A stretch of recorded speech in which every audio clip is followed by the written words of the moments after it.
ஏ, அனைவருக்கும் மாலை வணக்கம். இன்றைய மைண்ட் யுவர் மைண்ட் நிகழ்ச்சிக்கு உங்களை வரவேற்பதில் மகிழ்ச்சி கொள்கிறேன். அனைவரையும் அன்புடன் வரவேற்கிறேன். இன்னைக்கு 889வது நிகழ்ச்சி, நெருப்பு மலர்கள் இரண்டாவது பாகம். போன முறை ரமேஷ் பேசினார், முதல் பாகம் ரொம்ப அருமையா இருந்தது. இன்றைக்கு நமக்கு ஆக்சுவலா சர்வதேச தாய்மொழி தினம். அதை பத்தி ஒரு சில வார்த்தைகள் பேசிட்டு ரமேஷ். சர்வதேச தாய்மொழி தினம் நமக்கு எதுக்கு அனுசரிக்கிறாங்கன்ட்டு எவ்வளவு பேருக்கு தெரியும் தெரியல. ஆஹ் இந்த சர்வதேச தாய்மொழி தினம் எப்படின்னா, நம்மளோட சுதந்திரம் கிடைச்சப்ப பாகிஸ்தானை பிரிச்சு கொடுத்தாங்க. இந்த பாகிஸ்தான் பிரிச்சு கொடுத்தப்ப நமக்கு கிழக்கு பக்கம் ஒரு பகுதியும், மேற்கு பக்கத்துல ஒரு பகுதியும் இருக்குது. இந்த கிழக்கு பக்கம் இருக்கிறவங்க பெங்கால மொழி பேசினாங்க, வங்காள மொழி பேசினாங்க. இது மேற்கு பக்கம் இருக்கும் உருது மொழி பேசினாங்க. இந்த இடத்துல அவங்க பாகிஸ்தான் என்ன டிசைட் பண்ணுச்சுன்னா, உருது மொழி தான் நாட்டோட மொழி அப்படின்னு டிசைட் பண்ணுச்சு. அப்போ பிரச்சனை வந்தது இந்த பக்கம். ஏன்னா பெரும்பான்மையோர் வங்க மொழி பேசுறவங்களா இருந்ததுனால அவங்க மொழிக்காக சண்டை போட்டாங்க. அந்த சண்டை போட்டப்ப, போராடினப்ப துப்பாக்கி சூடு நடத்தி பலர் இறந்துட்டாங்க. மாணவர்கள்லாம் இறந்துட்டாங்க. அந்த தினத்தை தான் நாம் யுனெஸ்கோ 21 பிப்ரவரி 1999ஆம் ஆண்டு யுனெஸ்கோல இந்த தினம் தாய்மொழி தினமா, சர்வதேச தாய்மொழி தினமா அனுசரிக்கிறது. அதுல இருந்து நமக்கு இந்த தாய்மொழி தினமா வருது. நான் பல வீடியோக்கள் பார்த்தேன். தாய்மொழி தினம்னு ஆக்சுவலா நம்ம தமிழோட வரலாறு எல்லாம் போடுறாங்க. மகிழ்ச்சி. ஒவ்வொரு இது என்னன்னா, ஒவ்வொரு மொழிக்கும் எவ்வளவு தூரம் முக்கியத்துவம் கொடுக்கணும். நம்ம அவங்கவுங்க தாய்மொழிக்கு முக்கியத்துவம் கொடுக்கணுன்றத வலியுறுத்தி தான் இந்த தினம் கொண்டாடுறாங்க, சர்வதேச தினம். அப்ப நம்ம ஒவ்வொருத்துக்கும் மொழியோட அன்பு, மொழியோட அரவணைப்பு, அது வரலாறு, கல்ச்சர் எல்லாத்தையும் சொல்றதுனால நம்ம தாய்மொழி தினம் கொண்டாடுறது ரொம்ப மகிழ்ச்சி. நம்மளோட தமிழின் பெருமையை சொல்றது மகிழ்ச்சி. அதே நேரத்தில் இது எதுக்காக கொண்டாடப்பட்டிருந்தது நினைவு கூற வேண்டும். இன்றைய தினத்துல ஒரு திருக்குறள் வேற நமக்கு பாத்தீங்கன்னா, காலையில இவர் போட்டார், ரவி சார் போயிட்டு, முத்தையராவணா சார், தாய்மொழி நாள் அப்படின்னு சொல்லிட்டு, இன்னா எனத்தானும் உணர்ந்தவை துண்ணாமை வேண்டும் பிறர் கண் செயல். ஒருவன் தன்னுடைய வாழ்க்கையில் துன்பமானவை என்று அனுபவித்த அறிந்தவற்றை மற்றவருக்கு செய்யாமல் இருப்பது நல்லது. இதுதான் செய்தி. ஆக்சுவலா முக்கியமா அந்த மாதிரி துன்பம் நடந்ததுன்னா திருப்பி நம்ம அதை செய்யாத இருக்கிறது நல்லதுதான் செய்தி. இந்த தாய்மொழி தினத்தை நம்ம கொண்டாடுவோம். அதே நேரத்துல மொழிக்காக இறந்தவர்களை நாம் நினைவு. மகிழ்ச்சி. ரமேஷ், நீங்க ஆரம்பிக்கலாம். அனைவருக்கும் வணக்கம். கேக்குதா சார்? கேக்குது. அனைவருக்கும் வணக்கம். அந்தி நேரத்து அன்னை தமிழால் மீண்டும் ஒரு முறை வணங்குகிறது. கனியிடை ஏறிய சுளையும் முட்டல் கழையிடை ஏறிய சாரும் பனிமலர் ஏறிய தேனும் காய்ச்சி பாகிடை ஏறிய சுளையும் நனி பசு பொழியும் பாலும் தென்னை நல்கிய குளிர் இள நீரும் இனியன என்பேன் எனினும் தமிழை என் உயிர் என்பேன் கண்டீர். தாயின் தாலாட்டாய் இன்பத்தேனாய் காதில் பாய்ந்து அகரமாய் சிகரமாய் வாழ்வழித்து உயர்த்திய அன்னை தமிழே, எஃகு தமிழே, உன்னுடைய திருவடிகளை வணங்கி எனது உரைக்குள்ளே போகின்றேன். தங்கு தடையின்றி தமிழில் பேச நீ ஆசீர்வாதம் வேண்டுகின்றேன் தமிழ் தாயே. ஆசிரியர் நம்முடைய நெறியாளர் சொன்ன மாதிரி இன்று தாய்மொழிகள் தினம், உலக தாய்மொழி தினம். என்னுடைய தாய்மொழி தாய் தமிழ்.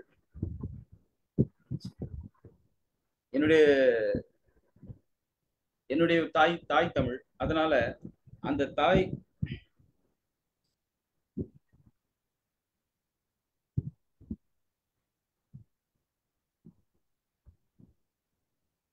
அதனால இந்த தாய் தமிழை வணங்கி தாய் தமிழுக்கான ஒரு பாடலை பாடிவிட்டு நான் என் உரைக்குள்ளே போகலான்னு இருக்கிறேன். ஒரே ஒரு பாட்டு. சங்கே முழங்கு சங்கே முழங்கு சங்கே முழங்கு சங்கே முழங்கு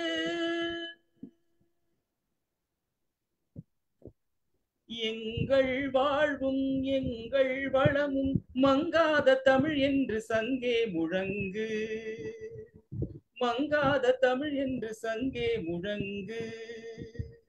எங்கள் வாழ்வும் எங்கள் வளமும் மங்காத தமிழ் என்று சங்கே முழங்கு. எங்கள் பகைவர் எங்கோ மறைந்தார், இங்குள்ள தமிழர்கள் ஒன்றாதல் கண்டு பொங்கு தமிழர்க்கு இன்னல் விளைத்தார். ஆ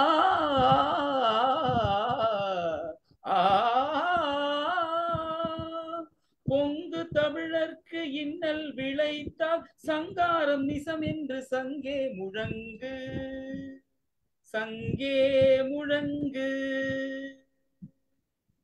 திங்களோடும் செழும் பருதி தன்னோடும் பின்னோடும் உடுக்களோடும் மங்கும் கடல் இவற்றோடு பிறந்த தமிழோடு பிறந்தோம் நாங்கள், தமிழோடு பிறந்தோம் நாங்கள். ஆண்மை சிங்கத்தின் கூட்டம் என்றும் சிறியோர்க்கு ஞாபகம் செய் முழங்கு சங்கே, சங்கே முழங்கு. பெண் கொடுமை சாக்காட்டில் விளையாடும் தோள்கள் எங்கள் வெற்றி தோள்கள். கங்கையை போல் காவிரி போல் கருத்துக்கள் ஊறும் உள்ளம் எங்கள் உள்ளம். வெங்குருதி தனில் கமழ்ந்து வீரம் செய்கின்ற தமிழ் எங்கள் மூச்சாம், தமிழ் எங்கள் மூச்சாம். நன்றி.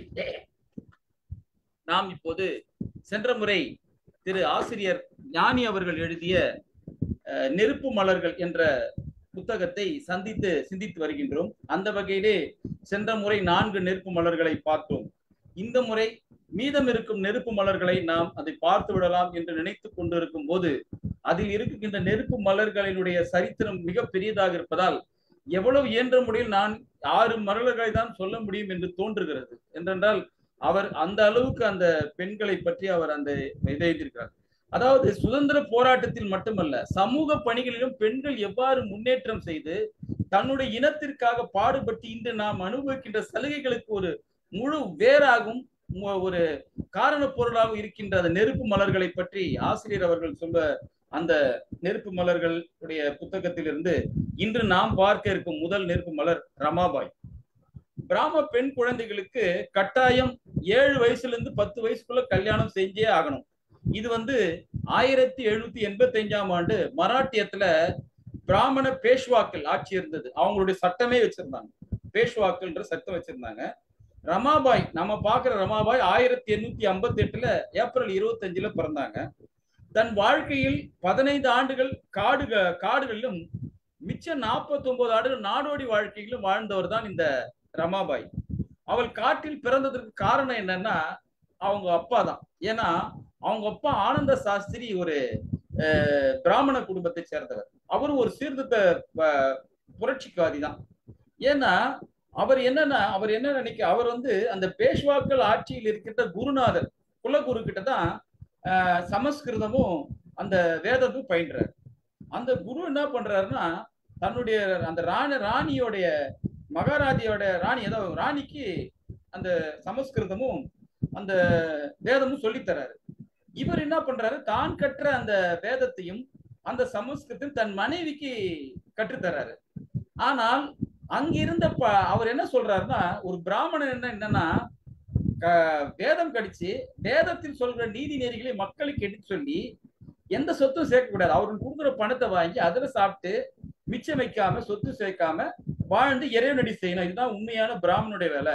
அதுதான் நான் செய்யறேன்னு சொன்னதை இந்த கருத்தை மற்றவங்க ஏற்றுக்கொள்ள முடியவில்லை. ஏன்னா அந்த நேரத்தில் பேஷ்வாக்களின் ஆட்சியில நிறைய பிராமணர்கள் ராணுவ அதிகாரிகளாகவும் நல்ல வியாபாரிகளாகவும் சில உயர் பதவிகளும் இருந்தார்கள். அதனால அவர்கள் இவர் சொல்வதை அவருக்கு பிடிக்கல. நம்ம ஆனந்த சாஸ்திரினால அவங்களுக்கு பிடிக்காது. ஆனால் பழமைவாதத்தை அவர்கள் விட்டுவிடவில்லை. அந்த பழமைவாதத்தை கொள்கையில இருந்தாங்க. இந்த மாதிரி சொல்ல இவர் என்ன பண்றாரு, நிர்வாகி தன்னுடைய மனைவி சமஸ்கிருதம். அந்த நேரத்தில் அவர் என்ன பண்றாரு, அந்த ராஜாவே சொல்லி கொடுத்தாரு இல்லையா, நாம நம்ம மனைவிக்கு சமஸ்கிருதமும் வேதமும் சொல்லி தரலாம்னு சொல்லி தன்னுடைய மனைவிக்கு சொல்லி தராரு. அதை இந்த ஏற்கனவே இவர் மீது பொறாமையில் இருந்த அந்த பிராமண மற்ற நண்பர்கள் எல்லாம் இது எதிர்ப்பு தெரிவிச்சாங்க. நீங்க இந்த மாதிரி எல்லாம் பண்ணக்கூடாது, இது வந்து வேதத்துக்கு எதிர்ப்பானது, பெண்கள் முதல்ல கல்வியே படிக்க கூடாது, நீங்க எப்படி வந்து சமஸ்கிருதமும் அந்த வேதமும் அவங்களுக்கு கத்து தருவீங்க அப்படின்னு அவங்க எதிர்ப்பு தெரிவிச்சாங்க. இதனால அவருக்கு மனசு வெறுத்து என்ன பண்றாரு, மனசு வெறுத்து இவரு ஊரை விட்டு ஊருக்கு போறாரு. பல ஊருக்கு போய் நாடோடி வாழ்க்கையா வேதத்தையும் உபநிஷத்தையும் சொல்லி அதன் மூலம் வர வருமானத்துல இவர் வந்து தன்னுடைய வாழ்க்கையை நடத்துறாரு. மீண்டும் வந்து ஒரு இந்த மாதிரி நடத்தி கொண்டு இருக்கும்போது அவன் மனைவி இறந்துடுறாங்க. மனைவி இறந்த பிறகு அவர் என்ன பண்றாரு, அவருக்கு வயசு 42 ஆயிடுது. அப்போ இவர் சொற்பொழிவு ஆற்றும் போது அங்க ஒரு பெரியவர் இருக்காரு. அந்த பெரியவர் வந்து என்ன சொல்றாரு, என்கிட்ட 2 மகள் இருக்காங்க, நீ என்னுடைய 2வது மகளை கல்யாணம் செஞ்சுக்கணும் அப்படின்னு சொல்றாரு. அவங்க பேர் தான் லட்சுமி. சரி, அதை தட்டாம இவர் அந்த 2வது மகளை திருமணம் செய்து கொள்கிறார். அவங்களுக்கு வயசு அப்ப 12, இவருக்கு வயசு 45. அவர் என்ன பண்றாரு, மறுபடியும் இந்த ஊருக்கு வந்து திருப்பியும் தன்னுடைய லட்சுமிக்கு அந்த சமஸ்கிருதத்தையும் அந்த வேதையும் சொல்லி கொடுக்குறாரு. ஏற்கனவே சொன்ன அதே தான் அவங்களும் சொல்றாங்க அந்த பிராமணர்கள். நீங்க வந்து ஒண்ணு இந்த ஊர்ல இருக்கணும்னா இந்த மாதிரி செய்யக்கூடாது, இல்ல இந்த ஊரை விட்டு போங்கணும்னா இவர் என்ன பண்றாரு, வெறுத்து போய் காட்டுல போய் வாழ ஆரம்பிக்கிறார். காட்டுல ஒரு குடிசை மாதிரி போட்டு அதுல வாழ ஆரம்பிக்கிறாரு. அங்க மக்கள் வராங்க. மக்கள் வந்து அந்த ஒரு உபதேசத்தை கேட்கறாங்க, ஏதோ பணம் தராங்க. அங்க இருக்க காய் கனிகளை வச்சு அவர் வாழ்க்கை நடத்தி கொண்டு இருக்கின்றார். இப்படி இருக்கும்போது ஒரு சில வருஷங்கள் போன பிறகு கூட்டம் குறைஞ்சிடுது, போதிய வருமானம் இல்ல, சாப்பிட்றதுக்கே ரொம்ப கஷ்டமா இருக்கு. அதனால என்ன பண்ண, திருப்பி நாடோடி வாழ்க்கையை ஆரம்பிக்கிறார். அப்போ பிறந்தவங்க தான் இந்த ரமா, இந்த லட்சுமிக்கு பிறந்தவங்க தான் ரமா, நம்ம பார்க்க போற ரமாபாய். இவர் என்ன பண்றாரு, பல காசி கங்கை போன இடத்துக்கெல்லாம், கல்கட்டா போன இடத்துக்கெல்லாம் போய் தன்னுடைய உபநிஷத்தை சொல்லிட்டு அதன் மூலியம் ஒரு வருமானத்துல இவர் பண்றாரு. இவர் அந்த மாதிரி பண்ணி கொண்டிருந்த காலத்துல இந்தியாவில ஒரு பெரும் உணவு பஞ்சம் ஏற்படுது. 1885 சமயத்துல ஒரு உணவு பஞ்சம் வருது. அந்த நேரத்துல சாப்பிட்றதுக்கே வழி இல்லாம ரொம்ப பேர் கஷ்டப்படுறாங்க. அந்த நேரத்துல வந்து இவர் வந்து என்ன பண்றாரு, இவருக்கு காட்டுல போய் இருந்து அந்த கிழங்குகளையும் அந்த கனிகளையும் எடுத்து சாப்பிடுகிறார். ஆனால் அது போதுமானதாக அவருக்கு இல்லை. அப்போ அவர் நினைக்கிறாரு, பேசாம நம்ம ஜல சமாதி அடைஞ்சிடலாம், நாம வந்து அப்படின்னு சொல்லிட்டு தண்ணியில வச்சு மூழ்கி இருந்துட்டா ஜல சமாதி. அந்த நேரத்துல அவர் தண்ணியில மூழ்கிறதுக்கு முன்னாடி அவர் இறந்துடுறாரு. ஆனால் இறப்பதற்கு முன்னாடி தன்னுடைய மகளான இவளுக்கு சொல்லித்தராரு. நீ வந்து ரமாபாய்க்கு சொல்றாரு, எனக்கு ஏற்கனவே பார்வை போயிடுச்சு, நான் வந்து உனக்கு எப்படி வாழணும் அப்படின்னு சொல்லி கொடுத்துக்கிறேன், நீ எதையுமே எதை செஞ்சாலும் சரியான செய்யணும், சரியான பாதையை தான் தேர்ந்தெடுக்கணும், தவறான வாழ்க்கைக்கு போகாதே, கடவுள் உன்னை காப்பாத்தார், எப்படியாவது இங்கிருந்து தப்பிச்சு போயிடு அப்படின்னு சொல்றாரு. அதனால என்ன பண்றான், இவனும் ரமாபாயும் அவர் மனைவி அவருடைய அண்ணன் சீனிவாசும் இவங்களும் தப்பிச்சு வேற ஊருக்கு போறாங்க. அங்க போய் இவங்களும் என்ன பண்றாங்க, அந்த 2 பேரை எடுத்து போய் அந்த உடலை எரிக்கிறாங்க. அண்ணனும் 2 பேர் தான் அந்த அவர் கேட்ட இயம்பு கவி செய்யறாங்க. அப்ப என்ன பண்றாங்க, 4 வருஷம் கல்கத்தா காசி இந்த மாதிரி போற இடத்துக்குலாம் போய் இவங்க கட்டுற அந்த வேதத்தையும் இந்த உபநிஷத்துக்களை எடுத்து சொல்றாங்க. கடைசியாக 1887 கொல்கத்தாவுக்கு வராங்க. கொல்கத்தால வந்து இவங்க உரையாற்றும் போது அதை பார்த்த அந்த அங்க கொல்கத்தா அறிஞர்கள் பாக்குறாங்க, என்ன ஒரு 16 வயசு பொண்ணு என்ன அழகா இந்த உபநிஷம் பண்றான்னு சொல்லி அவளுக்கு வந்து சரஸ்வதி அப்படின்னு ஒரு பட்டம் கொடுக்குறாங்க. இந்த வயசுல இவ்வளவு ஞானமா அப்படின்னு சொல்லி அவருக்கு பட்டம் கொடுக்குறாங்க. அப்போ அழகை பார்த்துட்டு பல பிராமண இளைஞர்கள் அவரை கல்யாணம் செய்யறதுக்கு ஆசைப்படுறாங்க. ஆனால் இவர் அது விருப்பம் இல்லை. அந்த நேரம் பார்த்து தன்னுடைய அண்ணன் சீனிவாசம் இறந்துடுறாரு. அண்ணன் சீனிவாசம் இறந்தவனே ஒரு தனி மனுஷி ஆயிடுறாங்க. அம்மாவும் ஏற்கனவே இறந்துடுறாங்க.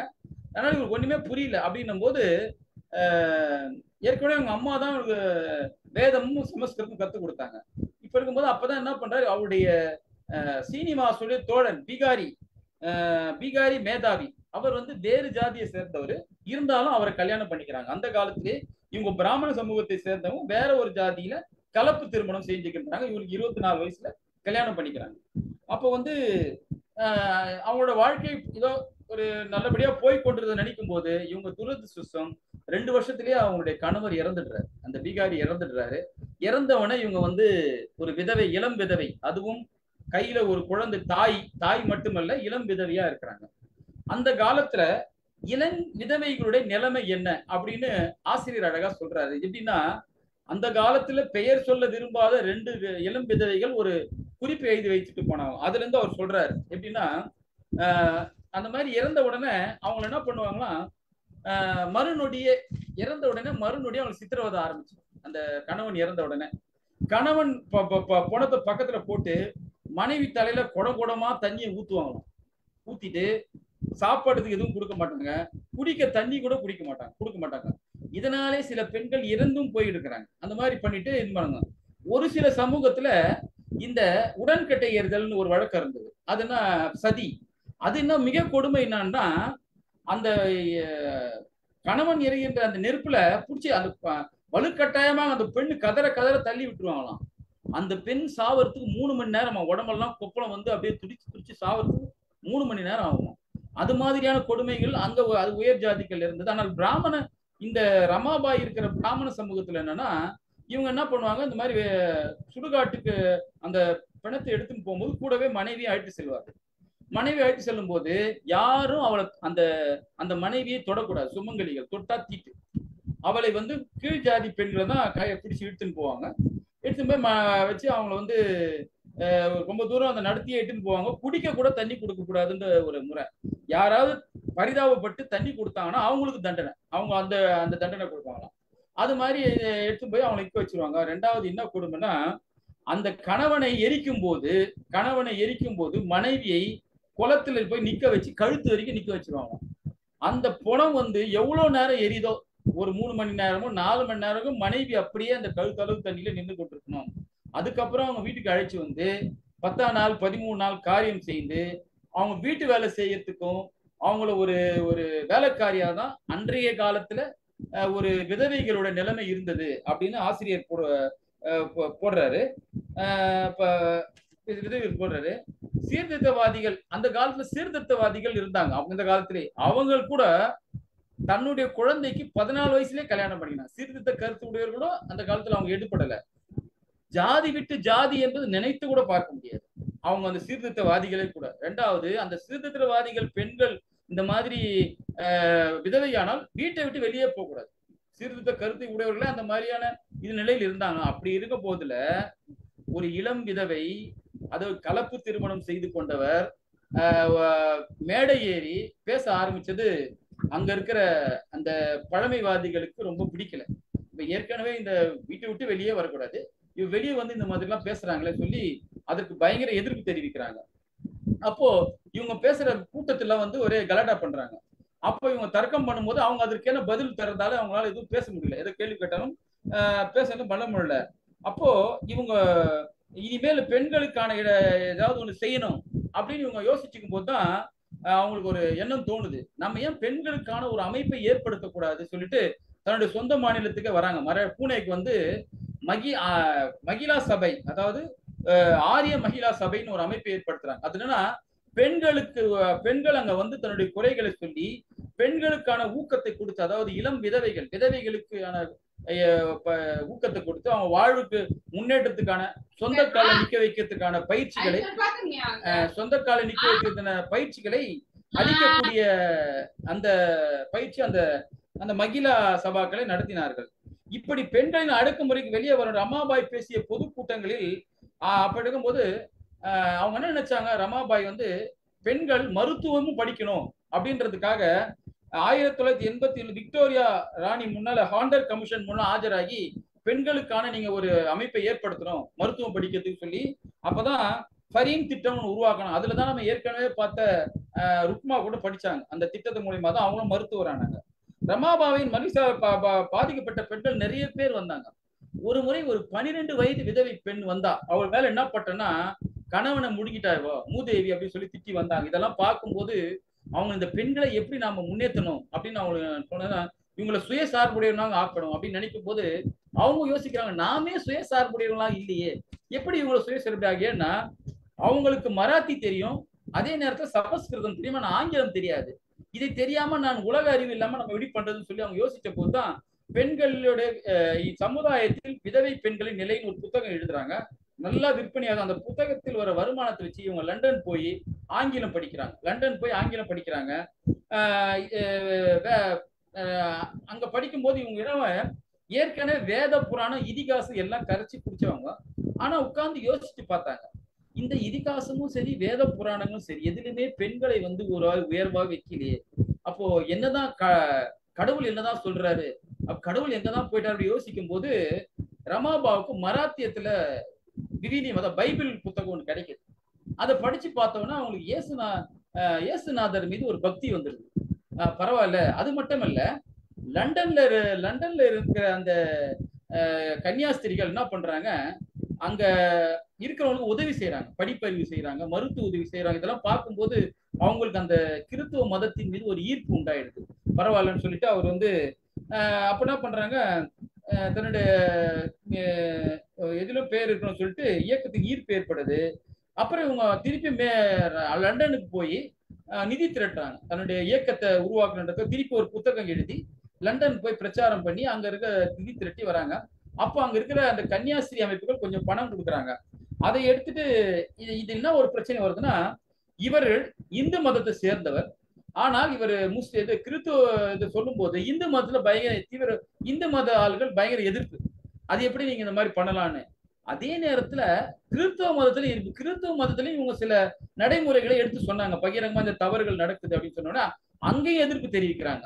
அதனால இவங்க என்ன பண்றாங்க, அந்த பிஷப் என்ன சொல்றாரு, நீங்க இந்த மாதிரி பேசக்கூடாது, அதுக்கு நீங்க பகிரங்கமா மன்னிப்பு கேட்கணும்னு சொன்ன உடனே நான் அதெல்லாம் மன்னிப்பு கேட்க மாட்டேன் சொன்னேன். ஆனால் அந்த காலத்துல இந்த மாதிரி பண்ணும்போது ராமகிருஷ்ண பரமஹம்சர் கூட எல்லாருமே இவங்களுக்கு எதிர்ப்பு தெரிவிச்சாங்களாம் அப்படின்னு போட்டிருக்காரு அவரு.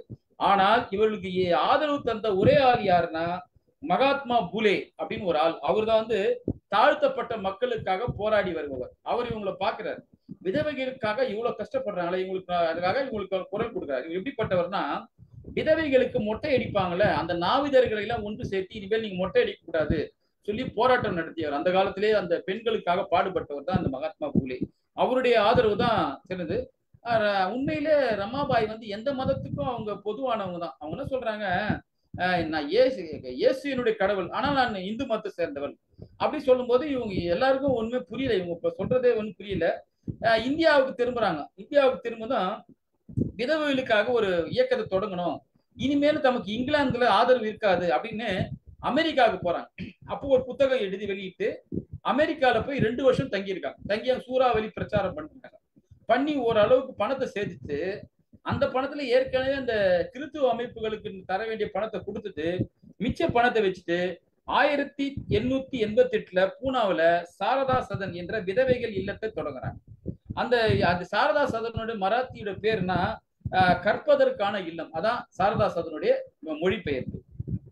ரமாபாய் இந்த சாதனை இந்த மாதிரி செய்த பார்த்து அவரை எதிர்த்தவர்களை கூட அவர் ஆதரிக்க ஆரம்பிச்சாங்க. இந்த மாதிரி ஒரு நல்ல காரியம் செய்யறாங்க அப்படின்னும் போது விதவை பெண்கள் எப்படி வாழ வேண்டும் என்பது அவர்களே முடிவு செய்யும் சுதந்திரம் அவர்களுக்கு வேணும். அது மட்டுமல்ல, சாரதா சதன் விதவை பெண்கள் குழந்தைகளுக்கு ஒரு குழந்தைகள் காப்பகம் மாதிரி ஒரு தாய் வீடு மாதிரி இருந்தது. அது மாதிரி அவங்களுக்கான தொழிற்பயிற்சி மட்டுமல்ல, அவங்களுக்கான ஊக்க தொகையும் இது கொடுத்து இது பண்ணி கண்டாங்க.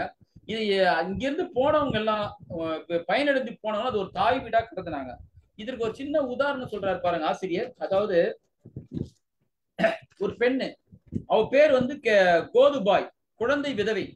அவ என்ன பண்றா, ரமாபாய் இல்லத்துல வந்து படிக்கிறாங்க. அவளை நல்லா படிக்க வச்சு ஒரு டாக்டர் கல்யாணம் பண்ணி கொடுக்குறாங்க. டாக்டர் கார்வே என்றவங்க மறுமணம் செய்து கொடுக்குறாங்க. அந்த பெண்ணு பிரசவம், அதாவது முதல் தலை பிரசவத்துக்கு அந்த சாரதா சதனின் அம்மா வீடு, அங்கதான் வந்து நான் குழந்தை பெற்றுக்குன்னு சொல்லி குழந்தை பெற்று போனேன். எல்லாருக்கும் ஒரு விதவிகளுக்கும் பெண்களுக்கும் ஒரு நல்ல ஒரு சமூக அமைப்பாக அந்த இடம் இருந்தது அப்படின்னு போடுறாரு. ரமா தன் மனதுக்கு பட்டது எல்லாம் வெளிப்படையா பேச ஆரம்பிச்சாங்க. அதனால அவர் கொள்கை பிடிப்பு மட்டுமல்ல, புலமை அறிவு கூர்மை இருந்தது. யாராவது கேள்வி கேட்டாங்களோ அவங்களை எதிர்த்து அதுக்கு பதில் சொல்லக்கூடிய அவங்களுக்கு அந்த ஆற்றல் இருந்ததால மற்றவங்க கிட்ட அவங்க தோத்து போயிட்டாங்க. 1887 பிளேக்கு ஒரு இதுல என்ன ஒரு பிரச்சனைனா, இந்த பிராமணர் அல்லாதவர்களை இந்த சாரதா சதன்ல சேர்ப்பதற்கு பிராமணர்கள் எதிர்ப்பு தெரிவித்தாங்க.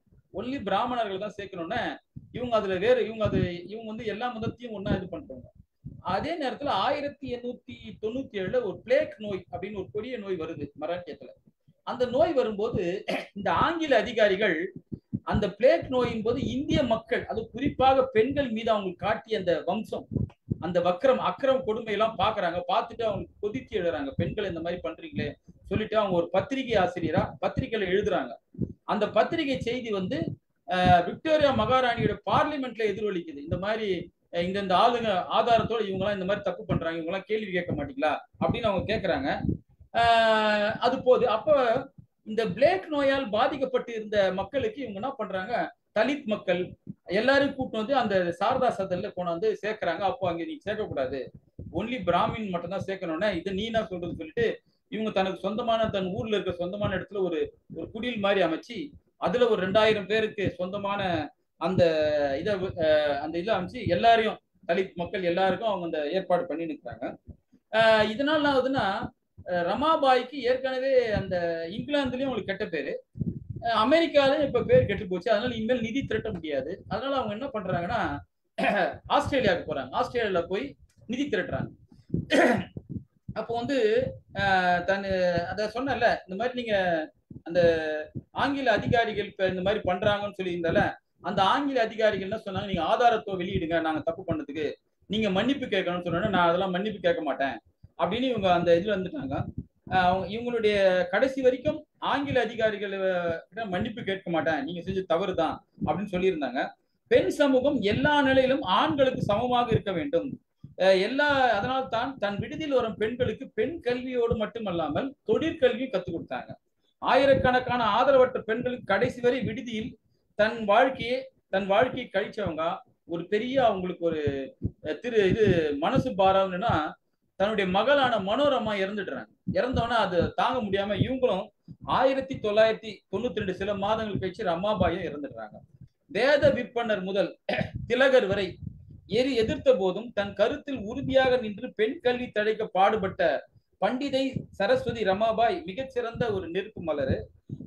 அவரை பத்தி நான் அவரோட மருமகள் ஏற்கனவே சொன்னல, அவங்க அந்த கார்வேன்னு ஒரு டாக்டர் கல்யாணம் பண்ணிக்கலாம். அவர் எழுதுறாரு 1958 ரமாபாயோட 100ஆண்டு விழா நடந்த போது அதுல எழுதுறாரு, இந்து மதம் அதாவது தன்னுடைய தவறுகளால் எப்படி இந்து மதம் ஒரு அம்பேத்கரை இழந்ததோ அதே போல தன்னுடைய தவறுகளால் ஒரு ரமாபாயும் இழந்தது அப்படின்னு சொல்றாரு.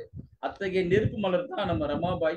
அவரை பற்றிய இந்த தகவல்களோடு அடுத்து நாம் பார்க்க இருக்கும் நெருப்பு மலர் முத்துப்பழனி. இது கொஞ்சம் வித்தியாசமானது. மராத்தி மன்னரின் ஆதரவில் தஞ்சாவூரில் வாழ்ந்த தெலுங்கு பெண் தான் முத்துப்பழனி. 275 ஆண்டுகளுக்கு முன்னால கதை, இது நடந்த கதை. வன்முறை இன்னைக்கு நம்ம பெண்களோட வன்முறை ஒப்பெடுத்து கொஞ்சம் தயங்கும், பெண்கள் என்றாலே சாப்பிட்டு இருந்த மாதிரி. ஆனால் அதே போல பாலினம் பற்றி பெண்கள் பேசுவதை அந்த காலத்துல இல்ல, இந்த காலத்துல நம்ம ஏத்துக்க மாட்டோம். பெண்கள் பேசுவது ஏற்றுக்கொள்ளப்பட அந்த காலம் இருந்தது, இந்த காலத்துல அப்படிதான் இருந்தது. ஆனால் மலர் என்று வர்ணிக்கப்படும் ஒவ்வொரு பெண்ணுக்குள்ளும் பொதிந்து கிடக்கும் நெருப்பு பால் உணர்ச்சி தான்.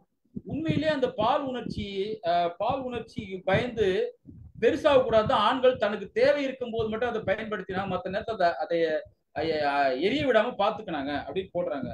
இந்த அச்சம் தான் முத்துப்பழனி இருட்டடிப்பு செய்தது.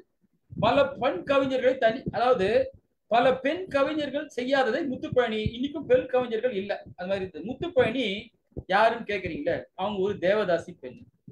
என்னன்னா இதுல கல்வியிலும் கலையிலும் சிறந்து விளங்கினாங்க. ஒப்பாரும் மிக்காரும் இல்லை, நல்லா படிச்சிருக்காங்க. இந்த ஒரு சிரிப்பான விஷயம் என்னன்னா, அந்த காலத்துல தேவதாசி பெண்கள் தான் நல்லா படிச்சிருந்தாங்க. படிச்சது மட்டும் இல்ல, நல்ல நாடகம், நடனம், நாட்டியம் எல்லாம் கத்திருந்தாங்க. நல்லா சிங்காரமா நல்லா அழகா பேசி மயக்கக்கூடிய அந்த பாஷைகள் தெரிஞ்சு வச்சிருந்தாங்க. அதனாலதான் வீட்டு பெண்களை விட நாட்டு பெண்களான தேவதாசிகளை தேடி ஆண்கள் போனாங்க. ஆண்கள் ஏன் பெண்கள் ஏன் அந்த மாதிரினா, அவங்களுக்கு படிப்பறிவு இல்லை, அவங்களை படிக்க வைக்கல. மீறி 1-2 பெண்கள் பாட்டு சங்கீதம் வச்சா அவங்கள தேசிகள் பட்டத்தை கொட்டி அவங்கள வெளியே தேத்திடுறாங்க. அதனால எல்லா பெண்களும் வீட்டுல அடங்கி இருந்தாங்க அப்படின்னு சொல்றாரு. அந்த உலக பெண் கல்விக்கு முதலில் குரல் எழுப்பிய முன்னோடி நாவல் எதுன்னா, தமிழில் வந்த முதல் நாவல் பிரதாப முதலியார் சரித்திரம். அதனை எழுதியவர் மாயூரம் வேதநாயகம் பிள்ளை. அவர் எப்படி சொல்றாரு பாருங்க, 1879 வந்தது. அவர் என்ன சொல்றாரு, ஏங்க ஒரு ஆண் எதுக்கு தேவதாசி கிட்ட போறான், அவ நல்லா படிப்பறிவு வச்சிருக்கா ஒண்ணு, ரெண்டாவது நல்லா இதுவா பேசுறா, சந்தோஷமான வார்த்தைகளை சொல்லி பேசுறா, அதனால அவங்க பயங்கறாங்க. நீங்க உங்க கணவரை உங்க கைக்குள்ள வைக்கலன்னா நீங்க முதல்ல படிங்க. எப்படி சொல்றாரு, நீங்க முதல்ல படிங்க, அப்பதான் உங்க படிப்பை பார்த்து படிப்பறிவு வந்து உங்க கணவர் உங்ககிட்ட வருவான் அப்படின்னு சொல்லி அவரு படிங்க. நீங்களும் வந்து டான்ஸ் இந்த பாட்டு கத்துக்கங்க, அப்பதான் வந்து நீங்க கணவரை கைக்குள்ள போட்டு முடியும். பெண்கள் கண்டிப்பாக கல்வி கற்க வேண்டும் என்று அவர் சொன்னாரு. இதெல்லாம் நடந்து வருது 150 வருஷத்துக்கு முன்னாடி நடந்த கதை தான் இந்த முத்துப்பழனியோட கதை. முத்துப்பழனி யாருன்னா தஞ்சாவூரை தலைநகராக கொண்ட மராத்தி நாயக்கர்கள்ல அதுல ஒருவரான பிரதாப நரசிம்மனோட ஆசை நாயக் தான் இந்த முத்துப்பழனி.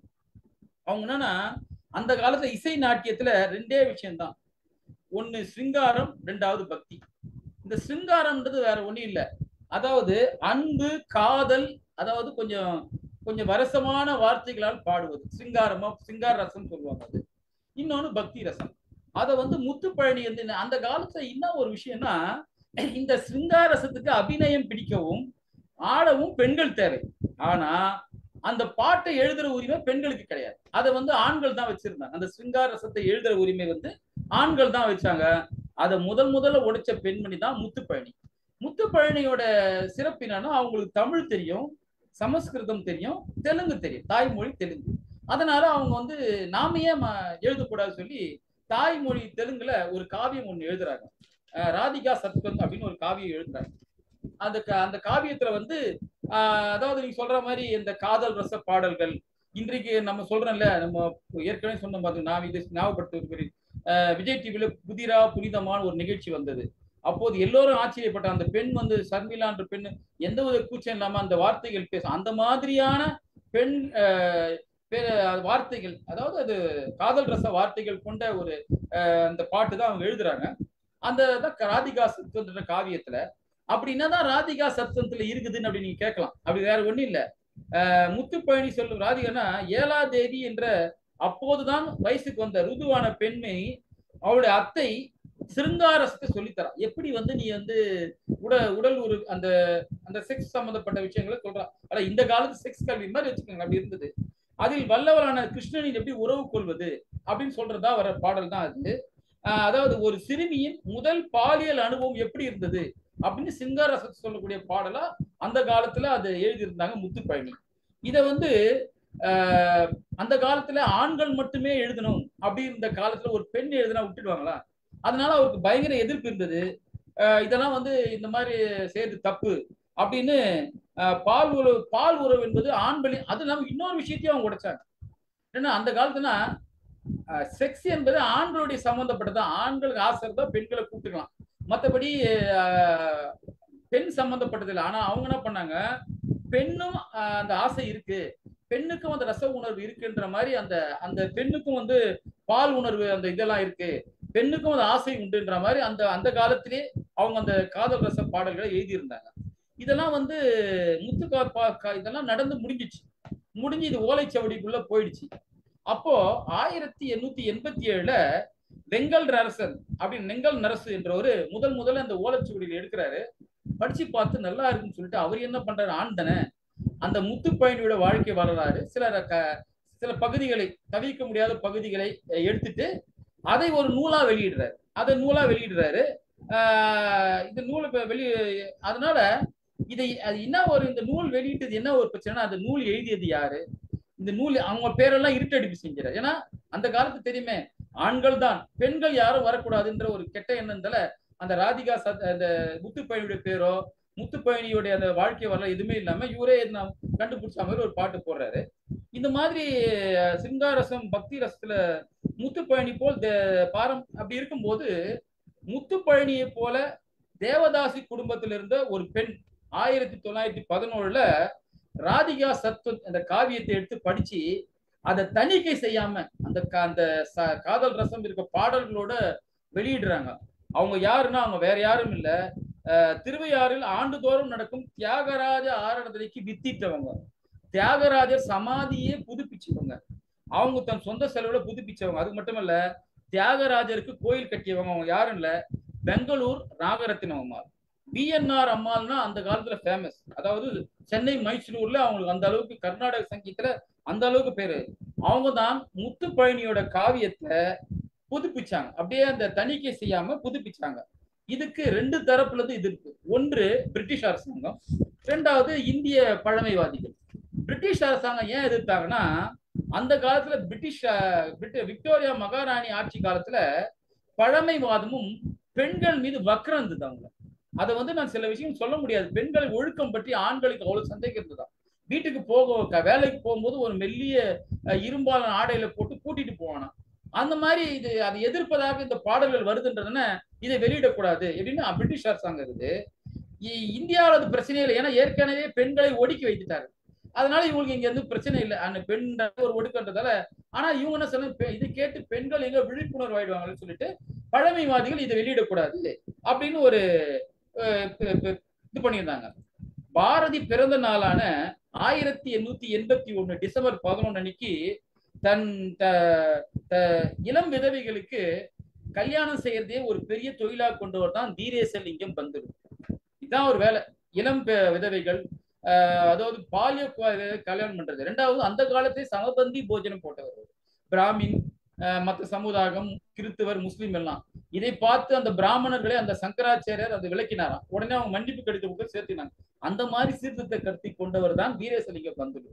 தன்னுடைய உயிர் மூச்சு இருக்க வரைக்கும், அதாவது 38 வருஷம் 71 வயசு வரைக்கும் விதவைகள் மறுமணம் பெண்களுக்காக சிறப்பு நடத்தினார். ஏன் அவரை பத்தி சொல்றேன்னா, அப்படிப்பட்ட வீரேசலிங்கம் பந்துலுவே இந்த முத்துப்பழனியுடைய காவியத்தை எதிர்த்தார். ஏன்னா அவரும் ஒரு ஆண்ன்றதால அது எதிர்த்து. அவர் சொல்றாரு, இந்த கவிதை, இந்த பெண்ணோட கவிதை மென்மையா இருக்கு, இனிமையா இருக்கு. ஆனால் நூல்களில் பல பகுதிகளில் ஒரு பெண் காது கொடுத்து கூட கேட்க முடியாது. ஒரு பெண்ணின் வாயிலிருந்து இந்த மாதிரியான வார்த்தைகள் வருவது பாலியல் உணர்வை தூண்டுவதா இருக்குது. வெக்கம் இல்லாம இந்த பெண் இந்த மாதிரி பேசுவது எங்களுக்கு எல்லாம் ஒரு மாதிரியா இருக்குது. அதனால இந்த காவியத்தை நான் எதிர்க்கிறேன் அப்படின்னு வீரேசலிங்கம் பந்துலு சொல்றாரு. அப்போ நாகரத்னம்மாள் வராங்க. அப்படியாங்க, சரிங்க, என்ன ரைட்டு, உங்க ஆம்பளைங்களை யாரும் இந்த மாதிரி பெண்களை வர்ணிச்சு பாடலை எழுதவே இல்லையா? எவ்வளவு மோசமா பெண்களை வர்ணிச்சு எழுதியிருக்க புலவர்கள் சொல்லிட்டா, இன்னைக்கு நீங்க வரலாற்றுல கொண்டாடக்கூடிய புலவர்கள் எவ்வளவு பேரு சிருங்காரசத்தை எழுதியிருக்காங்க. அவங்க தான் பண்ணது இலக்கியத்தை சேர்த்துட்டீங்க. ஆனா ஒரு பெண் செஞ்சா மட்டும் அது தவற, ஆண் செய்தா அது இலக்கியம், அதே பெண் செய்தா அது வந்து ஒரு காதல் பாட்டா, இது நீங்க செய்யறது சரியில்லை அப்படின்னு அவங்க வாதாடினாங்க. இந்த மாதிரி சண்டை மூத்தும் போது பிரிட்டிஷ் அரசாங்கம் என்ன செய்யுது, சரி முதல்ல இந்த நூலை மொழிபெயர்ப்பா, அது என்னதான் இருக்குது பார்க்கணும்னு சொல்லி ஒரு மொழிபெயர்ப்பாளரை கொண்டு ஆங்கிலத்தில் மொழிபெயர்த்து பாக்குறாங்க. அவங்க படிச்சு பார்த்தோன்னா அவங்களுக்கு இதுல இருக்கிற அந்த விஷயங்களை பார்த்த பிறகு இந்த நூல் யாருமே வெளியிடக்கூடாது அப்படின்னு தடை விதிச்சுறாங்க. அது மட்டும் இல்ல, இந்த நூல் யார் பப்ளிஷ் பண்ணீங்களோ அவங்க மேல இந்தியன் பீனல் கோட் சட்டம் ஆக்ஷன் எடுக்கிறாங்க. அப்போ அவங்க வாதாடுறாங்க, ஏங்க இதெல்லாம் நாட்டுல பழைய இலக்கியங்கள்ல இருக்கு, நாட்டுல நடக்கிற விஷயம் தானே எழுதுறாங்க அவங்க, இது ஒன்றும் தப்பான விஷயம் என்று வாதாடும் போது இல்ல, தீர்ப்பு இனிமேல் இந்த நூல் யாரும் வெளியிடக்கூடாது, வெளியிட்டா அவங்க மீது நடவடிக்கை எடுக்கப்படும், கிரிமினல் நடவடிக்கை எடுக்கப்படும் சொல்லி நூலை தடை செஞ்சிடறாங்க. அதுக்கப்புறம் இந்தியா விடுதலை அடைஞ்ச பிறகு 1947 சென்னை ராஜதானியின் முதலமைச்சராக இருந்த பிரகாசம் அவர்களுக்கு ஒரு லெட்டர் எழுதுறாங்க நாகரத்னம்மாள். இந்த மாதிரி முத்துப்பழனியுடைய காவியத்தை வெளியிடறதுக்கான தடையை நீங்க நீக்கணும்னு. அவர் அந்த தடையை நீக்கிறவன அப்பதான் அந்த புத்தகம் வெளியே வருது. எத்தனை முறை படித்தாலும் என்னை திரும்ப திரும்ப படிக்க தூண்டுகிறது, ஆனால் வரம்பு மீறவில்லை, இலக்கணப்படி முற்றிலும் நிரம்பி இருக்கிறது, இதை ஒரு பெண் எழுதியிருக்கிறாள் என்பதால் இதை எதிர்ப்பது மூடத்தனம், அதுவும் எங்கள் குலத்தில் எழுதியிருக்க ஒரு பெண் எழுதியிருக்கிறாள் என்பதால் எனக்கு ரொம்ப சந்தோஷமா இருக்கு, அதனால்தான் அந்த நூலை நான் வெளியிடுகிறேன்னு சொல்லி பெங்களூர் நாகரத்தினமால் ஒரு விளக்கம் தந்தாங்க. இன்று பெண்கள் எல்லா துறையிலும் அதாவது பங்கேற்கிறார்கள். ஆட்டோ ஓட்டலாம், லாரி ஓட்டலாம், ஏன் பேன் கூட ஓட்டலாம், இராணுவத்தில் கூட பணியாற்றலாம். ஆனால் ஒரு பெண் ஆண் பெண் பால் உணர்வை பற்றி மட்டும் பேசக்கூடாது என்று அந்த காலத்துல இந்த காலத்திலும் தடை இருக்குது, அந்த காலத்திலும் இந்த காலத்திலும் இருக்கிறது. அதற்கெல்லாம் முற்றுப்புள்ளியாக வைத்திருந்து பாலியல் உணர்வுகளை பற்றி பெண்களும் எழுதலாம் என்பதற்கான ஒரு நெருப்பு மலர் தான் நம்ம முத்துப்பழனி. அந்த நெருப்பு முத்துப்பழனியை பத்தி ஒரு சரித்திரத்துல ஒரு வார்த்தை கூட இல்லை. அந்த மாதிரி சரித்திரத்தை இடம்பெறாத முத்துப்பழனி நான் இங்க சொல்றதுல பெரும் மகிழ்ச்சி அடைகிறேன்னு ஆசிரியர் அவர்கள் கூறுகிறார். அந்த முத்துப்பழனி அது. அடுத்து நாம் பார்க்க இருக்கும் நெருப்பு மலர் மணலூர் மணியம்மா. அவங்கன்னா அரசியலில் பெண்களுக்கு இடஒதுக்கீடு அது இன்னி வரைக்கும் இல்ல. நீ யார் எனக்கு இடஒதுக்கீடு செய்யுது, மக்கள் மனசுல நான் இருந்து அதுல நல்ல பேர் வாங்குறேன் அப்படின்னு ஒரு சில பெண்கள் இருந்தாங்க. அந்த பெண்களில் ஒருத்தர் தான் இந்த மணலூர் மணியம்மா. இவங்க வந்து திருமணம் செய்த 10 வயசு இருக்கும்போது இவங்களுக்கு திருமணம் ஆயிடுச்சு. அந்த காலத்துல தான் சகஜம். இவரு கல்யாணம் பண்ண இவருக்கு வந்து 35 வயசு. அதுவும் என்னதான் 2ஆம் தான் அந்த 35 வயசும். இதெல்லாம் அந்த காலத்து தஞ்சாவூர்ல இதெல்லாம் சகஜம் பிராமண குடும்பத்துல. ஏன்னா இவளே இந்த மணியம்மாவே 3ஆம் தாரத்துக்கு ஒண்ணுதான். அதனால அந்த வசதியா இருக்கவங்க 1 2 3 தாசி குடும்பத்துல கூட வச்சுக்கலாம். உங்களோட நிலம் நீச்சி வசதி இருந்தா நீ வைத்துக் கொள்ளலாம் என்று அந்த காலத்துல இருந்தது. அதனால அந்த காலத்துல இதுவா பேர்ல. ஏன்னா இவங்களுக்கு என்ன ஒரே ஒரு பிளஸ்னா, இவர் கல்யாணம் பண்ணிக்கின அந்த கணவருக்கு என்ன ஆசைன்னா தன் மனைவியை படிக்க வைக்க ஒரு ஆசை. அதனால அவர் என்ன பண்றாரு, மணியம்மாவை வந்து வீட்டுல ஒரு ஆங்கில ஆசிரியரை கொண்டு வந்து ஆங்கிலம் கல்வியை கற்று வைக்கிறார். நல்லா கத்துக்கிறாங்க. இவங்க ஆர்வமா கத்துக்கிறாங்க. சுமார் 17 வருஷங்கள் வாழ்க்கை இனிமையா போகுது. ஒரு இல்லத்தரசியா ஒரு நல்ல ஒரு புத்தகம் படிச்சு நல்ல ஒரு நிலவு இருக்காங்க. இவங்க கெட்ட நேரம் 17 வருஷத்துக்கு அப்புறம் அவங்க கணவர் இறந்துடுறாரு. கணவர் இறந்த பிறகு அந்த காலத்து பிராமண முறைப்படி அம்மா வீட்டுக்கு வந்துடணும். கல்யாணம் ஆகி அம்மா வீட்டுக்கு வந்துடணும். அம்மா வீட்டுக்கு வந்துட்டு தலையை மொட்டை அடிச்சு வெள்ளை புடவை அடிச்சு ஒரு மூளை உட்கார வச்சிடறாங்க. ஆனால் இவர் படிச்சவர் இல்ல, இவர் இதுக்கெல்லாம் ஒத்துப்பாரா? அவர் ஒத்துப்பார். அந்த நேரத்துல காந்திய சிந்தனைகளால் ஈர்க்கப்படுகிறார். தஞ்சாவூருக்கு காந்தி வந்த போது அவர் காந்தியை போய் பாக்குறாங்க. அப்போ இவர் வாழ்க்கையில ஒரு திருப்பு முனை ஏற்படுது. நாமளும் வந்து இந்த மாதிரி பண்ணணும் அப்படின்னும் போது மணலூர்ல இவங்க மிராசு குடும்பத்தை சேர்ந்தவங்க. அதனால இவங்க வந்து அந்த மிராசு தொழிலாளர்களுடைய குழந்தைகள், தலித் குழந்தைகளுக்கு ஏற்கனவே இவங்க ஆங்கிலம் படித்திருக்கிறார்கள, அவங்க பாவம் வேலை செஞ்சு கொடுக்குறாங்க. அவங்களுக்காக இவங்க பாடம் சொல்லி கொடுக்கறது, அவங்களுக்கான விழிப்புணர்வு ஏற்படுத்துதெல்லாம் செஞ்சு கொண்டிருந்தாங்க. அப்போதான் கண்டுபிடிச்சாங்க அந்த கணக்கு பிள்ளைன்னு ஒருத்தர் தான், அவன் எவ்வளவு தில்லுமுடு பண்றான், இவங்க வாழ்க்கையை சுரண்டுறான், அதெல்லாம் கண்டுபிடிச்சு அந்த கணக்கு பிள்ளையை வச்சு இவங்களே எல்லா வேலையும் செய்த ஆரம்பிச்சாங்க. இது அந்த ஊர்ல இருந்தா பிடிக்குமா? அந்த ஊர்ல இருக்கவங்களா அது எதிர்ப்பு தெரிவிச்சாங்க. இந்த மாதிரி சீர்திருத்தன்ற பேர்ல மிராசுதாரர்களை நீங்க வந்து மட்டம் தட்டுறீங்க அப்படின்னு இதெல்லாம் இவங்க காதுல வாங்கிக்கவே இல்லை. அதனால இவங்க வந்து என்ன பண்ணாங்கன்னா, காந்தியை பார்த்த உடனே இவங்க எப்படி, அதாவது அந்த காலத்துல பெரியார் சொன்னாராம், பெரியார் என்ன சொல்லியிருக்காருன்னா, பெரியார் பலமுறை சொல்லியிருக்கார், ஆண் பெண் இடையே ஆடை வேறுபாடு தேவையில்லை, வசதிக்கு தான் உடை, இருவருமே கீழே லுங்கி அல்லது கைத்தடி வேட்டி அணிந்து கொள்ளலாம், மேலே அரைக்கால் சட்டையும் அணிந்து கொள்ளலாம், இந்த உடையைத்தான், அதனால உடை இந்த உடையால ஆண் பெண் இந்த விஷயம் இல்லை அப்படின்னு சொன்னோன்னே அதைத்தான் இவங்க தேர்ந்தெடுக்கிறாங்க. இவங்க என்ன பண்றாங்க, மொட்டை அடிக்கிறத விட்டுறாங்க, மாசம் கிராப் வச்சுக்கிறாங்க, வேஷ்டி கதர் வேஷ்டி கட்ட ஆரம்பிச்சாங்க. காந்தியை பாருங்க, கதர் சட்டை மேல ஒரு துண்டு, இதுதான் ஒரு ஆணை போல இருக்கும். அவங்க வந்து அந்த நடை வச்சுக்கின்னு ஒத்த மாட்டு வண்டியில இவங்களே ஓட்டின்னு வருவாங்க. பல அந்த கிராமத்தில் மட்டுமல்ல பல குடும்பங்களுக்கு போய் அந்த நடுநடு சிலம்பம் கத்து தருவாங்க. இவங்க ஒரு புரட்சி பெண்ணா இருந்தாங்க அந்த இதுல இருந்தாங்க. ஆனா இதெல்லாம் பார்த்து அந்த ஊர்ல இருக்கவங்களுக்கு பொறாம மட்டும் இல்ல, அவர் வீட்டுல இருக்கவங்களுக்கே பொறாம. ஏன்னா சீர்திருத்தம் செய்தா மக்கள் விடுவாங்களா? உடனே பார்த்தாங்க, அவங்க தம்பி பார்த்தாரு. அந்த காலத்துல என்னன்னா, பெண்களுக்கு சொத்துரிமை கிடையாது, பெண்ணுக்கு சொத்தே கிடையாது. அதனால இவங்களுக்கு சொத்து கிடையாது. அந்த சொத்து எல்லாம் அவங்க தம்பியை சேர்ந்தது. அவர் சென்னையில் இருக்கிற, அவர் என்ன பண்ணாரு, இவங்களுக்கு எதிர்ப்பா இருக்கிற அந்த மிராசுதாரை கூப்பிட்டு நீ அதை குத்தகைக்கு எடுத்துக்கோன்னு சொல்லி அந்த நிலத்தை அவங்க கிட்ட கொடுத்துறாரு. ஏன்னா மிராசுதார்கிட்ட இவங்க அந்த மாதிரி பண்றதுல சண்டை வருது, நம்ம போது கொடுத்துடுறாரு.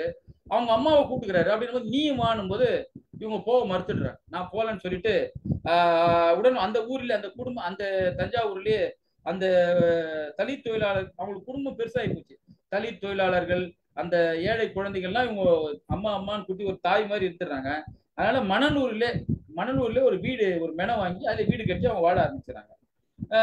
காங்கிரஸ் இவர் வந்து சைக்கிள்ல போவாங்க, இந்த கதர் சட்டை போட்டுக்கிட்டு வேஷ்டி கட்டிட்டு போயின்னு இருப்பாங்க.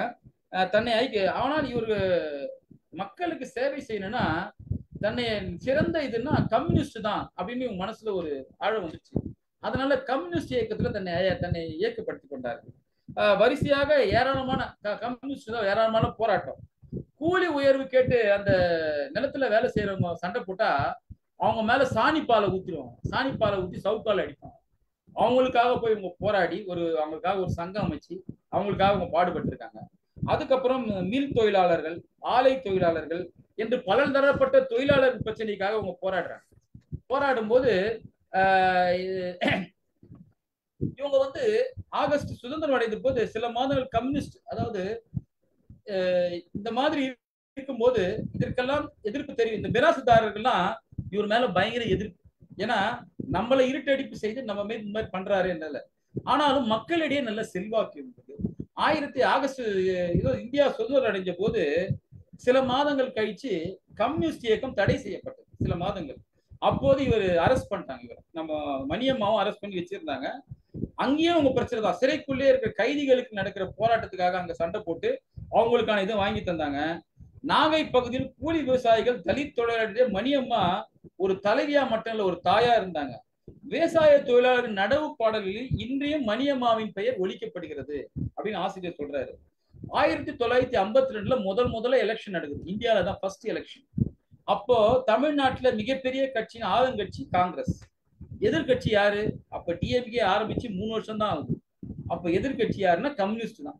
அதனால இவங்க கம்யூனிஸ்ட் இயக்கத்துல தானும் போட்டியிடுறதுக்கான விண்ணப்பம் செய்யறாங்க. இவங்களோட வளர்ச்சியை கண்டு பொறாமை அடைஞ்ச சிலர் அவருக்கான வாய்ப்புகளை தரல. ஆனாலும் பரவாயில்ல, இவங்க தொடர்ந்து அந்த இயக்கத்துக்காக போராடி வராங்க. நாகை பகுதியின் மிராசுதாரர்களுக்கு செங்கோடி கட்சி ஒரு சிம்ம சிப்பனம். அந்த மிராசுதாரர்களுக்கு கம்யூனிஸ்ட் கட்சியை நல்லா சிம்ம சிப்பனம். ஆனால் அங்க விவசாயம் செய்யற கூலிக்கு இவங்க எல்லாம் வரவேற்பாங்க. இவங்களுக்குலாம் ரொம்ப தேவேந்திர மாதிரி அவங்க. ஆனால் செல்வாக்கு இருந்தது. இதுக்கெல்லாம் காரணம் யாருன்னா நம்ம மணியம்மா தான். இவங்க என்ன பண்றாங்க, ஒரு தடவை ஒரு கூலி பிரச்சனைக்காக பேச்சுவார்த்தை நடத்துறதுக்காக பூதாங்குடல் என்ற கிராமத்துல போயிட்டு அங்கிருந்து திருவாரூர் போறதுக்காக பஸ்ஸுக்காக வெயிட் பண்ணும்போது கொல்லப்பட்டார்கள் அப்படின்னு ஆசிரியர் போடுறாரு. உடனே நினைக்கலாம் மனிதர்களால் அல்ல, ஒரு ஒரு ஆள், அதாவது ஒரு வளர்ப்பு, ஒரு ஆளால் வளர்க்கப்பட்ட வளர்ப்பு மான் வந்து அவங்க முதுகுல குத்திடுச்சு. அதை வந்து விபத்துன்னு பதிவு பண்ணி போலீஸ் அதுல இறந்துடுறாங்க. அதை விபத்துன்னு பதிவு பண்ணது போலீஸ். ஆனால் இன்றளவில் மக்கள் அதை ஒரு சதி என்று தான் பேசிக் கொண்டிருக்கிறார்கள் என்று ஆசிரியர் சொல்றாரு.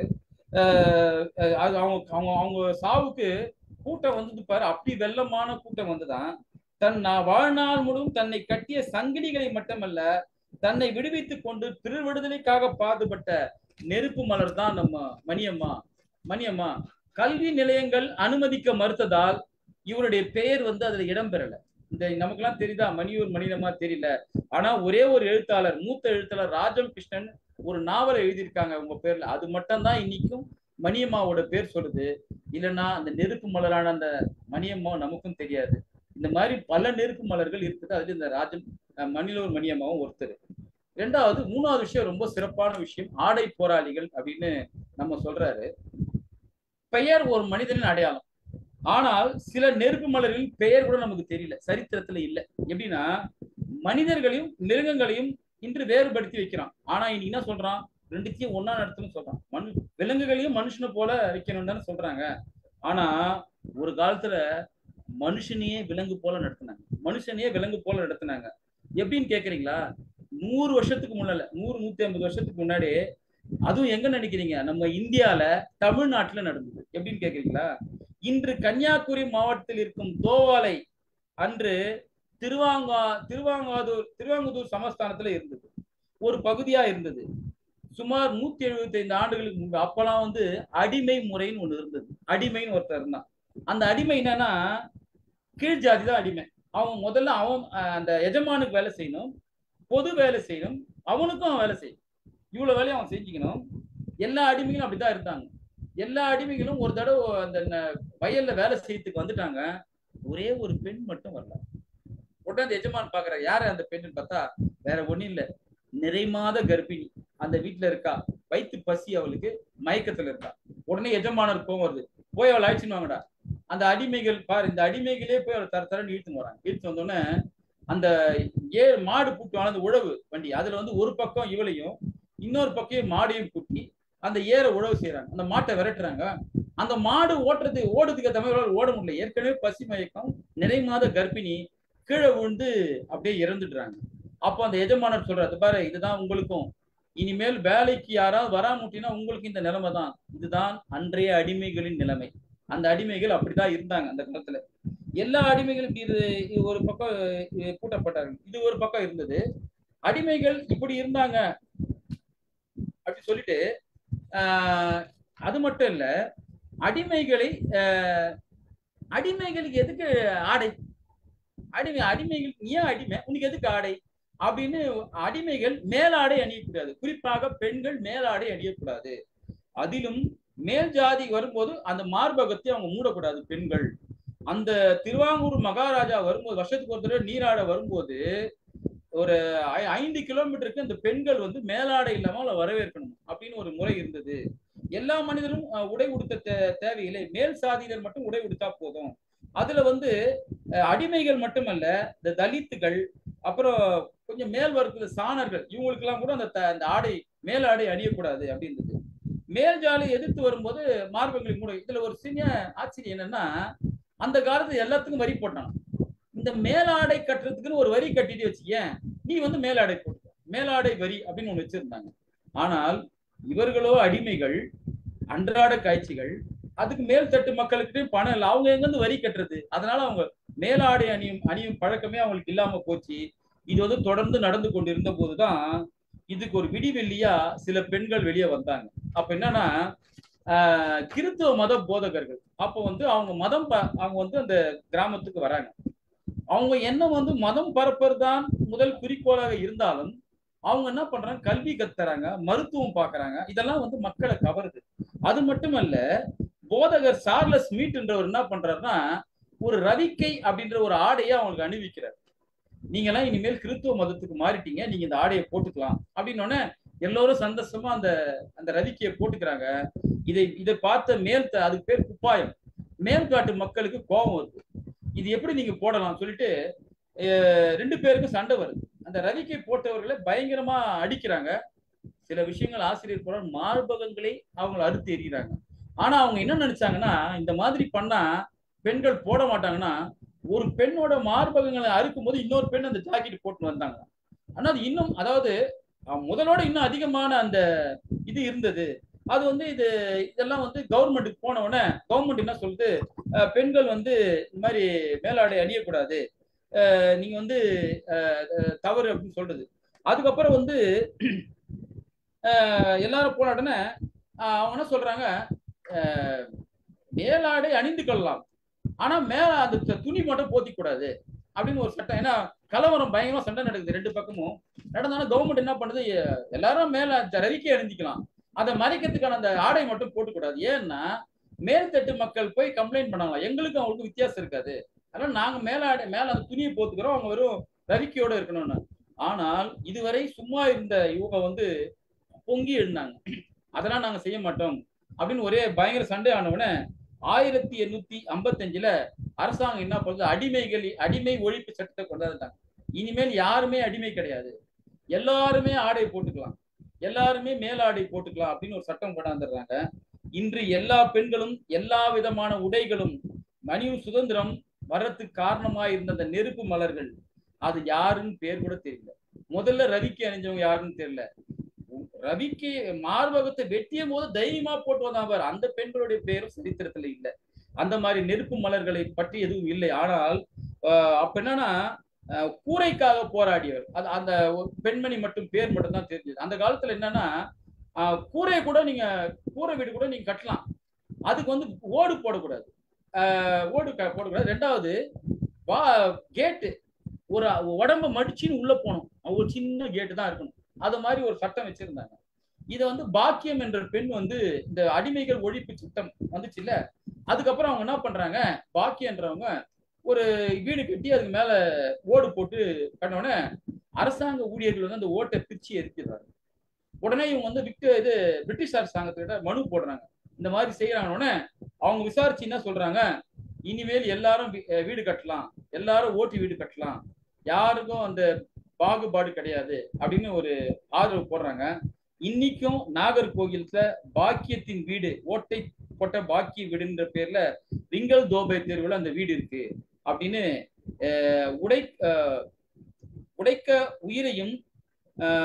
உடைக்காக உயிரையும் உடலையும் தியாகம் செய்த நெருப்பு மலர்கள், கூரைக்காக போராடிய பாக்கியம் போன்றவர்கள். ஒரு சில நெருப்பு மலர் தான் நமக்கு தெரியுது, நிறைய நெருப்பு மலருடைய பேர்கள் நமக்கு தெரியல.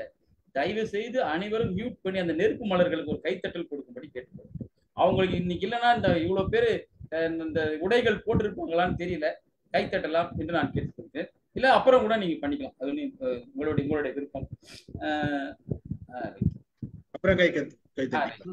அடுத்ததாக நாம பார்க்க இருக்கும் நெருப்பு மலர் வந்து பிகாஜி.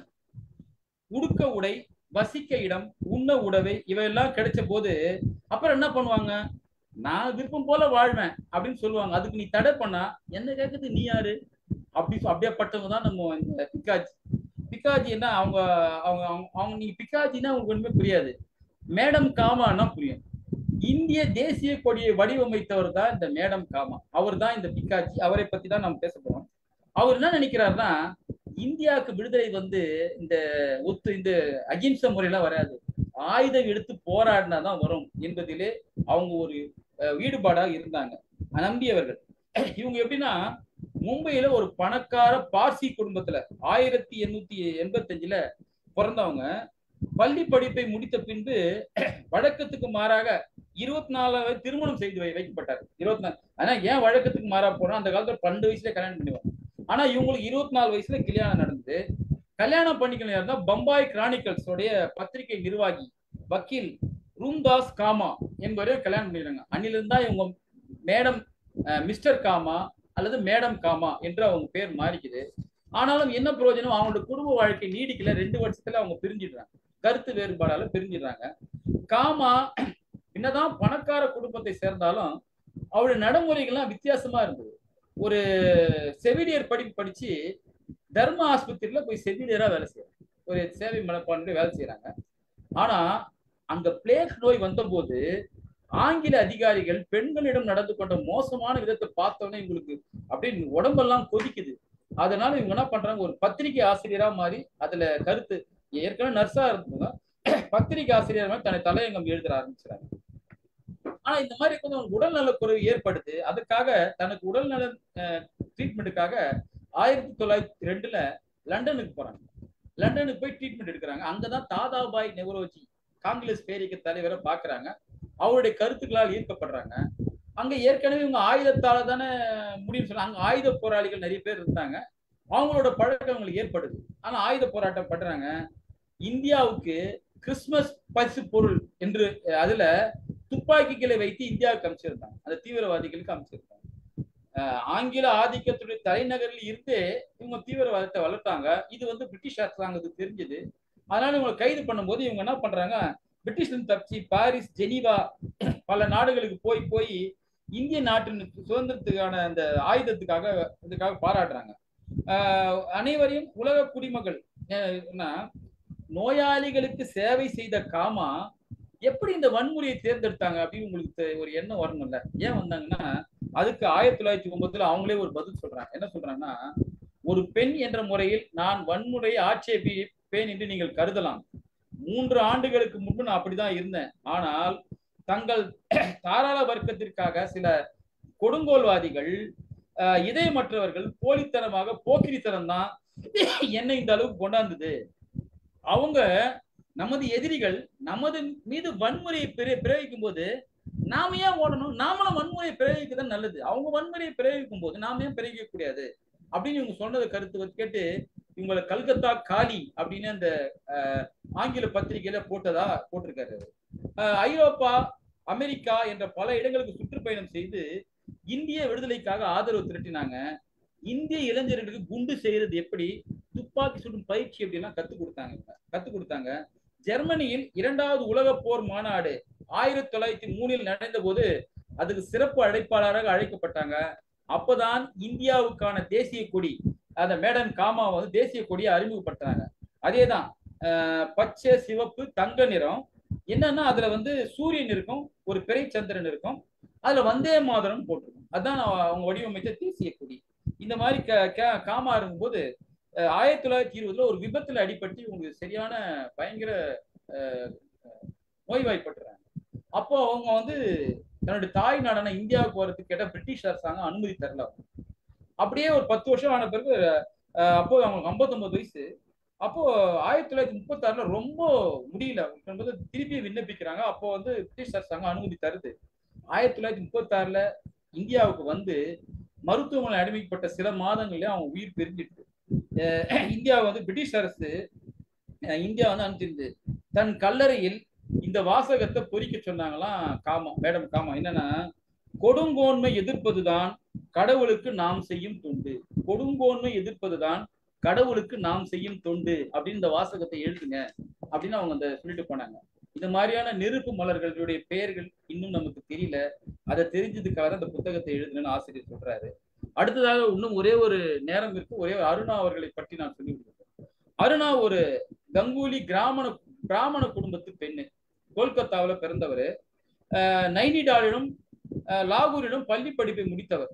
பள்ளி அந்த காலத்துல தெரியுமே, 12 வயசுல கல்யாணம். அவங்க வீட்டுல கல்யாண பேச்சு ஆரம்பிச்சோன்னு உங்களுக்கு பிடிக்கல, வீட்டை விட்டு வெளியேறி ஒரு ஆசிரியர் தொழிலுக்கு ஏதோ போய் தனியா வாழறாங்க. தன்னோட 19வது வயசுல அலகாபாத்துக்கு போறாங்க.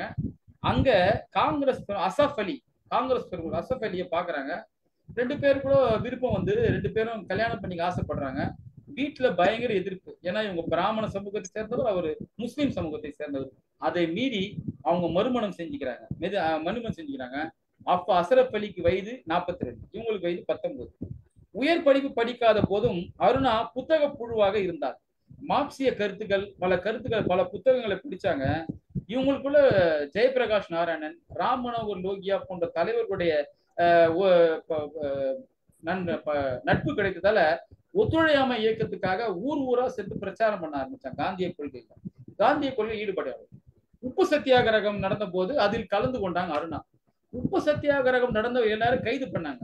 ஆனால் அருணாவை மட்டும் பிரிட்டிஷ் அரசாங்கம் என்ன செஞ்சதுன்னா, வேலை வெட்டி இல்லாத நாடோடி அப்படின்ற ஒரு ஆக்ட்ல இவங்க வந்து உப்பு சத்தியாகிரகத்துல கலந்து கொள்ள மாதிரி இல்லாம வேலை வெட்டி இல்லாத ஒரு நாடோடி ஒரு பீனல் கோட் ஆக்ட்ல இவங்களை கைது பண்ணிட்டாங்க. அப்புறம் வந்து எல்லாரும் அந்த காந்தி இருவின் ஒப்பந்தம் ஏற்படுத்த பிறகு அந்த உப்பு சத்தியாகிரகத்துல கலந்து கொண்டவர் எல்லாரையும் விடுதலை செஞ்சுறாங்க.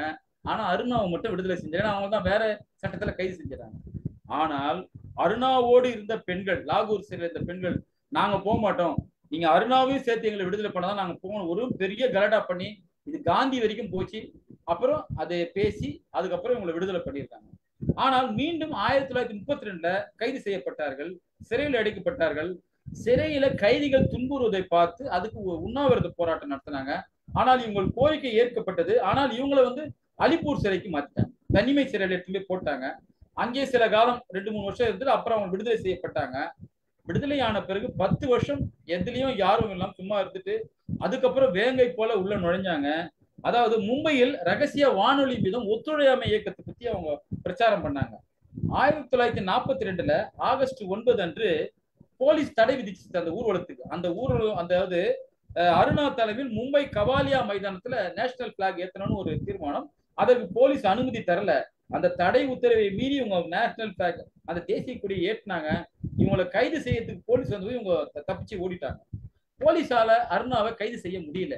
அதனால நீதிமன்றத்துல போய் அவங்க இது பண்றாங்க, இவங்களுடைய சொத்துக்களை நீங்க ஜப்தி பண்ணணும், அப்பதான் இவங்களுக்கு இது பண்ணணும்னா நீதிமன்றமும் அனுமதி தருது. அருணாவுடைய சொத்துக்கள் அனைத்தும் ஜப்தி செய்யப்பட்டு ஏலம் விடப்படும். அது மட்டும் இல்லாம பிரிட்டிஷ் அரசாங்கம் என்ன பண்ணுதுன்னா, யாராவது அருணாவை பற்றிய தகவல் அளித்தால் 5000 ரூபாய் சன்மானம் அளிக்கப்படும் அப்படின்னு ஒரு இது. அந்த அளவுக்கு இவங்க மேல வெறுப்பா இருந்தாங்க. இது ஆனாலும் இவங்க தலைமுறை வாழ்க்கை தொடர்ந்து வாழ்ந்துருந்தாங்க. இன்குலாப் அப்படின்னு ஒரு பத்திரிகை எழுதி அது ஆங்கில அரசின் கொடுமைகளை சொல்லிக்கினே போறாங்க. இந்த மாதிரி இந்த மக்கள் ஒரு விழிப்புணர்ச்சி ஏற்படுத்தி கொண்டே போறாங்க. அப்போ வந்து இவங்க உடல்நிலை பாதிக்கப்பட்டு ரொம்ப மெலிஞ்சி போயிடுறாங்க. இந்த தகவல் காந்திக்கு போகுது. காந்தியடிகளுக்கு போனோன்னே காந்தியடிகள் ஒரு தகவல் அனுப்புறாரு நம்ம அருணாக்கு. ஏமா, நீ தலைமறைவாயிருந்தே இருந்துடாத, நீ எலும்பு கூடுமா ஆயிட்டு நான் கேள்விப்பட்டேன். நீ என்ன பண்ணு, நீயே போய் சரண்டர் ஆயிட்டு உனக்கான பணத்தை அந்த 5000 ரூபாய் வாங்கி கொண்டு அதை வந்து இந்த அரிஜன நல நிதியில சேர்த்துடு அப்படின்னு காந்தி சொன்னோடனே அதை அவங்க ஏத்துக்கல. நான் வந்து இதெல்லாம் நான் ஒத்துக்க மாட்டேன், நான் தலைமறை வாழ்க்கை தான் வாழ்வேன்னு சொன்னாங்க. அந்த மாதிரி தலைமறை வாழ்க்கை வாழ்ந்து கொண்டிருக்கும் போது காந்தியடிகளுடைய இதுவால 1946 ஜனவரி 26 இவங்க மேல இந்த தடை அதெல்லாம் எடுக்கப்பட்டது. இவங்க மேல போடப்பட்ட வழக்குகள் வாபஸ் பெறப்பட்டது. இந்தியா சுதந்திரம் அடைஞ்சிச்சு. இந்தியா சுதந்திரம் அடைஞ்ச போதும் அருணாவுடைய எதிர்ப்பு தொடர்ந்தது. முதலில் சோசியலிஸ்ட் கட்சியில் இருந்தாங்க, அதுக்கப்புறம் கம்யூனிஸ்ட் கட்சியில இருந்தாங்க. ஆனாலும் தொழிலாளர் தொழிற்சங்க உரிமைக்காக போராடினாங்க. ஏஐடியூசி துணைத் தலைவராக இருந்தார்கள். 1958 டெல்லி நகரின் முதல் பெண் மேயராக இருந்தாங்க இவங்க. அப்போது இவங்களுக்கு வயசு 52. 1996 தனது 87வது வயதுல காலமானாங்க. வசதியான குடும்பத்துல பிறந்துட்டோம், நிம்மதியான வாழ்க்கை வாழலாம், நம்ம எப்படி போனா நமக்கு என்ன என்று வாழ விரும்பாமல், தங்கள் விரும்பியதை, அதற்கு வசதி குறைவா இருந்தாலும் அதில் உறுதியாக இருந்து பல நெருப்பு மலர்களில் ஒரு சில நெருப்பு மலர்களை தான் நாம் பார்த்திருக்கின்றோம். அதற்கு சாட்சி தான் இந்த மேடம் காமாவும் இந்த நம்ம அருணாவும். கொள்கை பிடிப்பு, சமூக அக்கறை இல்லாதவங்க சொல்லுவாங்க தெரியுமா? மேடம் காமாவுக்கும் அருணாவுக்கு வச்ச பெயர் என்ன தெரியுமா? பிடிவாதக்காரி, சண்டைக்காரி. இத்துடன் எனது உரையை முடிக்கின்றேன். இதில் என்னன்னா, பெண்களை பற்றி இன்னும் ஒரு அழகா அதை ஆய்வு செஞ்சு, அந்த காலத்து பெண்கள் எவ்வளவு போராடி இருக்காங்க, அந்த போராட்டம் நடந்த போது கூட அந்த போராட்டத்தை தாங்கி கொண்டு அந்த வலிமையா அந்த ஒரு விடா ஒரு அதான் சொல்றேன், பெண் அது வள்ளுவர் சொல்வாரு, பெண் என்றும் பேராற்றல் சொல்லல, வலிய கற்பெனும் திண்மை உண்டாக பெரிய மாதிரி அந்த அந்த நெஞ்சுரம் தான் எனக்கு ரொம்ப சந்தோஷத்தை ஏற்படுத்த. தன் மீது என்ன அடக்குமுறைகளை ஏவினாலும் தான் கொண்ட கொள்கையில உறுதியா இருந்து இன்னைக்கு எல்லா பெண்கள் மட்டுமல்ல எல்லாரும் சரிசமமா வாழறதுக்கு அந்த பெண்கள் பாடுபட்டாங்கல்ல, அவங்களை பேசுவதற்கு இந்த தளத்திலே எனக்கும் ஒரு வாய்ப்பளித்தமைக்கு நன்றி கூறி, அனைவருக்கும் இதை அமைதியாக கேட்டுக்கொண்டு பொறுமையாக இருந்த அனைத்து சான்றோர் பெருமக்களுக்கும் நன்றி கூறி விடைபெறுகிறேன். நன்றி,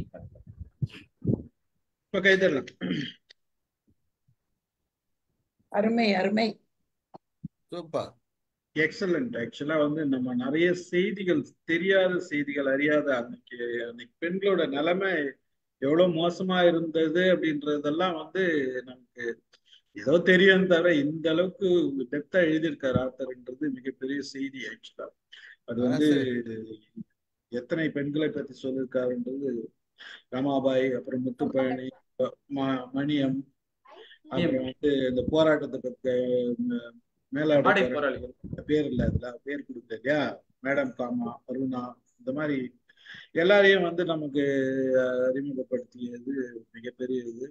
தெரியாத செய்திகள் தெரிந்து கொண்டோம். ஆனா வருத்தமா இருக்குது, இவ்வளவு கஷ்டப்பட்டிருக்காங்க மக்கள் அப்படின்றது வந்து அது நினைக்கும் போது உண்மையாவே மக்கள் நமக்கு எவ்வளவுகளுக்கு அந்த வெறி, ஜாதி வெறி இருந்தது ஒரு பக்கம்ன்றது தெரியுது. இந்த ஜாதி வெறியை வச்சு மக்களை வந்து எவ்வளவு அடிமைப்படுத்தி இருக்கிறாங்கன்றது ஒரு பக்கம். பர்டிகுலரா பெண்களை வந்து இவ்வளவு இழிவுபடுத்திருக்காங்கன்றது மிகப்பெரிய வருத்தத்துக்குரிய செய்தி. அதுல இன்னும் வருத்தம்னா இன்னும் கூட திருந்தாத பலர் இருக்காங்கன்றதுதான் செய்தி. திருந்தவும் இல்லை, இன்னும் ஜாதி வெறி பற்றி, கொலவெறி பற்றி அலையும் ஜென்மங்கள் எனக்கு இருக்கு இன்னும். அது என்ன பண்றது, அது மனசுல ஊறி போய் இருக்கு. அதெல்லாம் விட்டுட்டு வெளியில வர்ற மக்கள் கொஞ்சம் வெளியில வந்தாங்கன்னா நல்லா இருக்கும்ன்றதுதான்.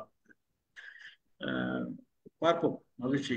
நல்ல ஒரு session Ramesh, thank you very much. வாங்க கல்யாண பேசுறீங்களா? ஆமா சார், கொஞ்சம் கெஸ்ட். ரமேஷ் சார் ரொம்ப அருமையா இருந்ததுங்க, நிறைய தகவல்கள், அதுவும் இல்லாம எத்தனை பேரை பத்தி ஒரு கலெக்ட் பண்ணி பேசிட்டீங்க. ஆக்சுவலா நீங்க பேசினது வந்து ஒரு தங்கு தடை இல்லாம அப்படியே ஃப்ளோ ரொம்ப அருமையா இருந்தது, எங்களுக்கு அப்படியே கூடவே பயணிச்சுட்டு இருந்தோம். ரொம்ப அருமையா இருந்ததுங்க சார் இந்த செஷன். Thank you sir. நன்றி நன்றி. பேசுறேன் சார். வாங்க வாங்க மேடம், வசந்தி மேடம். தம்பி ரமேஷ் ரொம்ப அற்புதம் தம்பி, ரொம்ப அற்புதம் சார். முதல்ல எல்லாருக்கும் வணக்கம். எனக்கு வந்து ரமேஷ் பேசினதுல ரொம்ப மனம் நெகிழ்ந்துட்டேன். அதனால வணக்கம் சொல்லணுங்கிறது கூட எனக்கு வந்து தோணல, தப்பா நினைக்காதீங்க. யாரும் தப்பா நினைக்க மாட்டோம். ஆமா, நம்ம தம்பி ரமேஷ் பேசினது ரொம்ப ரொம்ப சிறப்பா. நான் இது வரைக்கும் கேட்ட பேச்சுல இந்த பேச்சு வந்து ஒரு தலையில வந்து ஒரு முடி சூட்டுன மாதிரி இருந்தது. அவ்வளவு அற்புதமா இருந்தது, அற்புதமான பேச்சு. இவங்களை பத்தி எல்லாம் கேள்விப்பட்டிருக்கோம். இத பத்தி நீங்க சொல்லும் போது அந்த தோல் சீலை போராட்டத்தை எல்லாம் நான் ரொம்ப படிச்சிருக்கேன். அதையெல்லாம் படிக்கும்போது ரொம்ப மனம் நெகிழ்ந்திருக்கேன். இந்த மாதிரி எல்லாம் துன்பப்பட்டிருக்காங்களே, இந்த மாதிரி காமாவை பத்தியும் நான் வந்து படிச்சிருந்திருக்கேன். இப்படி எல்லாம் கஷ்டப்பட்டு பெண்கள் வந்து தங்களை உயர்த்திக்கிறதுக்கு எவ்வளவு பாடுபட்டிருக்காங்க அப்படின்னு பார்க்கும்போது, பெண்களை வந்து இன்னைக்கு வந்து குறை சொல்றதுக்கு எந்த ஒரு ரைட்டும் யாருக்குமே இல்லைன்னு தான் நம்ம வந்து சொல்ல வேண்டியதா இருக்கு. ஆனா இன்னும் கூட பெண்கள் நாம இப்படி எல்லாம் கஷ்டப்பட்டோங்கிறத புரிஞ்சுக்காமலே இருக்கிற பெண்கள் வந்து இன்னுமே இருக்காங்க. அவங்க எல்லாம் என்னைக்கு திருந்தி இன்னும் அடிமைப்படுத்திக்கிட்டு இருக்கிற வீடுகளை நம்ம வந்து பாக்குறோம். நிறைய வீடுகள்ல வந்து இன்னுமே எவ்வளவு படிச்சாலும் அந்த பெண்களை அடிமைப்படுத்தி வச்சுக்கிட்டு இருக்கிறது, நீ இப்படிதான் நடந்துக்கணுங்கிறது, நீ இப்படிதான் இருக்கணுங்கிறது, அதையெல்லாம் நம்ம பார்க்கும்போது ஏதோ இந்த அளவுக்கு தான் பெண்களால இவ்வளவு போராட்டங்களுக்கு பிறகு வர முடிஞ்சிருக்கு அப்படின்னு நினைக்கிறது ரொம்ப பெரிய விஷயம். அப்படியே நெஞ்சே நெகிழ்ந்து போயிடுச்சு தம்பி. ரொம்ப அற்புதமா நீங்க சொன்னீங்க. ரொம்ப அழகா அதை வந்து நீங்க எடுத்து அப்படியே கோத்து கொடுத்தீங்க பாருங்க. ரொம்ப அருமை. ஞானியும் ரொம்ப அழகா எழுதியிருக்காரு. ஞானியோட நூல்கள் எல்லாமே ரொம்ப சிறப்பா இருக்கும். அவரு கம்யூனிசத்தை பத்தியும் ரொம்ப நல்லா எழுதியிருக்காரு. நிறைய தேசியத்தை சம்பந்தப்படுத்தி நூல்கள்லாம் எழுதியிருக்காரு. ரொம்ப அருமை. நெருப்பு மலர்கள்ங்கிறது உண்மையிலேயே அந்த நெருப்புக்குள்ளதான் இந்த பூக்கள்லாம் பூத்திருக்கு அப்படின்னு பார்க்கும்போது ரொம்ப சிறப்பு தம்பி. வாழ்க வாழ்க. நீங்க தொடர்ந்து இந்த மாதிரி நல்ல செய்திகளை கொடுக்கணும்னு நான் உங்ககிட்ட கேட்டுக்கிறேன். ரொம்ப நன்றி. ஸ்டீபன் சாருக்கும் நன்றி, எல்லாருக்கும் நன்றி. தேங்க்யூ நகர முடியல தம்பி, அந்தாண்ட நகர முடியல. அப்படியே ஆணி அடிச்சு மாட்டி வச்ச மாதிரி வச்சுட்டீங்க நீங்க. ரொம்ப அற்புதம். ரொம்ப மகிழ்ச்சி மேடம். உங்களோட உடல்நிலை இருக்கிற சூழ்நிலையிலேயே நீங்க உட்கார்ந்து இவ்வளவு கவனிச்சுட்டு இவ்வளவு பின்னோட்டம் கொடுக்கறதுன்றது மிகப்பெரிய செய்தி. நன்றி. ரொம்ப நன்றி சார். சிவகுமார் சார் பேசுங்க. வணக்கம். வணக்கம் ரமேஷ். கரெக்டிங்க. சூப்பர், ரொம்ப சூப்பர். அமுதா மேடம் சொன்ன மாதிரி ரொம்ப நெகிழ்வா இருக்கு. உங்களெல்லாம் கேட்கறப்போ கேள்விப்படல. உண்மைதான், இவங்களெல்லாம் சரித்திரத்துல இடம் பெறாம போயிட்டாங்க. எப்படிதான் அதை தெரியல. ரொம்ப நெகிழ்ச்சியா இருக்கு. ரமாபாய் 1958 பார்த்தாங்க. நீங்க மும்பை ரமாபாய் இங்கிலாந்து போயிருக்காங்க, அமெரிக்கா போயிருக்காங்க, ஆஸ்திரேலியா போயிருக்காங்க. கனவுல இழந்த பிறகு எப்படி நினைச்சே பார்க்க முடியலைங்க. அதெல்லாம் ஒரு ஆரிய மகிழ சபாவை ஏற்படுத்தி இளம் விதவை பெண்களுக்கு பயிற்சி கொடுத்துருக்காங்க. அப்பவே ஆச்சரியமா இருக்கு. மிக சிறந்த நெருப்பு மலர் தான் ரமாபாய். அதோட சந்தேகம் சொல்ல மாட்டேன். அடுத்தது முத்துப்பழனி. ஆண்கள் மட்டுமே எழுதிய திருங்கார ரச பாடல்களை இவரும் எழுதியிருக்கிறாரு. அதுதான் என்ன எதிர்ப்பு இருந்திருக்கோம், எப்படி எல்லாம் இருக்கு. இது எல்லாம் மீறி ஒரு இங்கிலீஷ்காரர் மொழி பெயர்த்து அப்ப கூட பிடிக்காம தடை பண்ணி இருக்காங்க. இப்படிலாம் எப்படி அவங்களுக்கு எழுத மறந்து ஆச்சரியமா இருக்கு.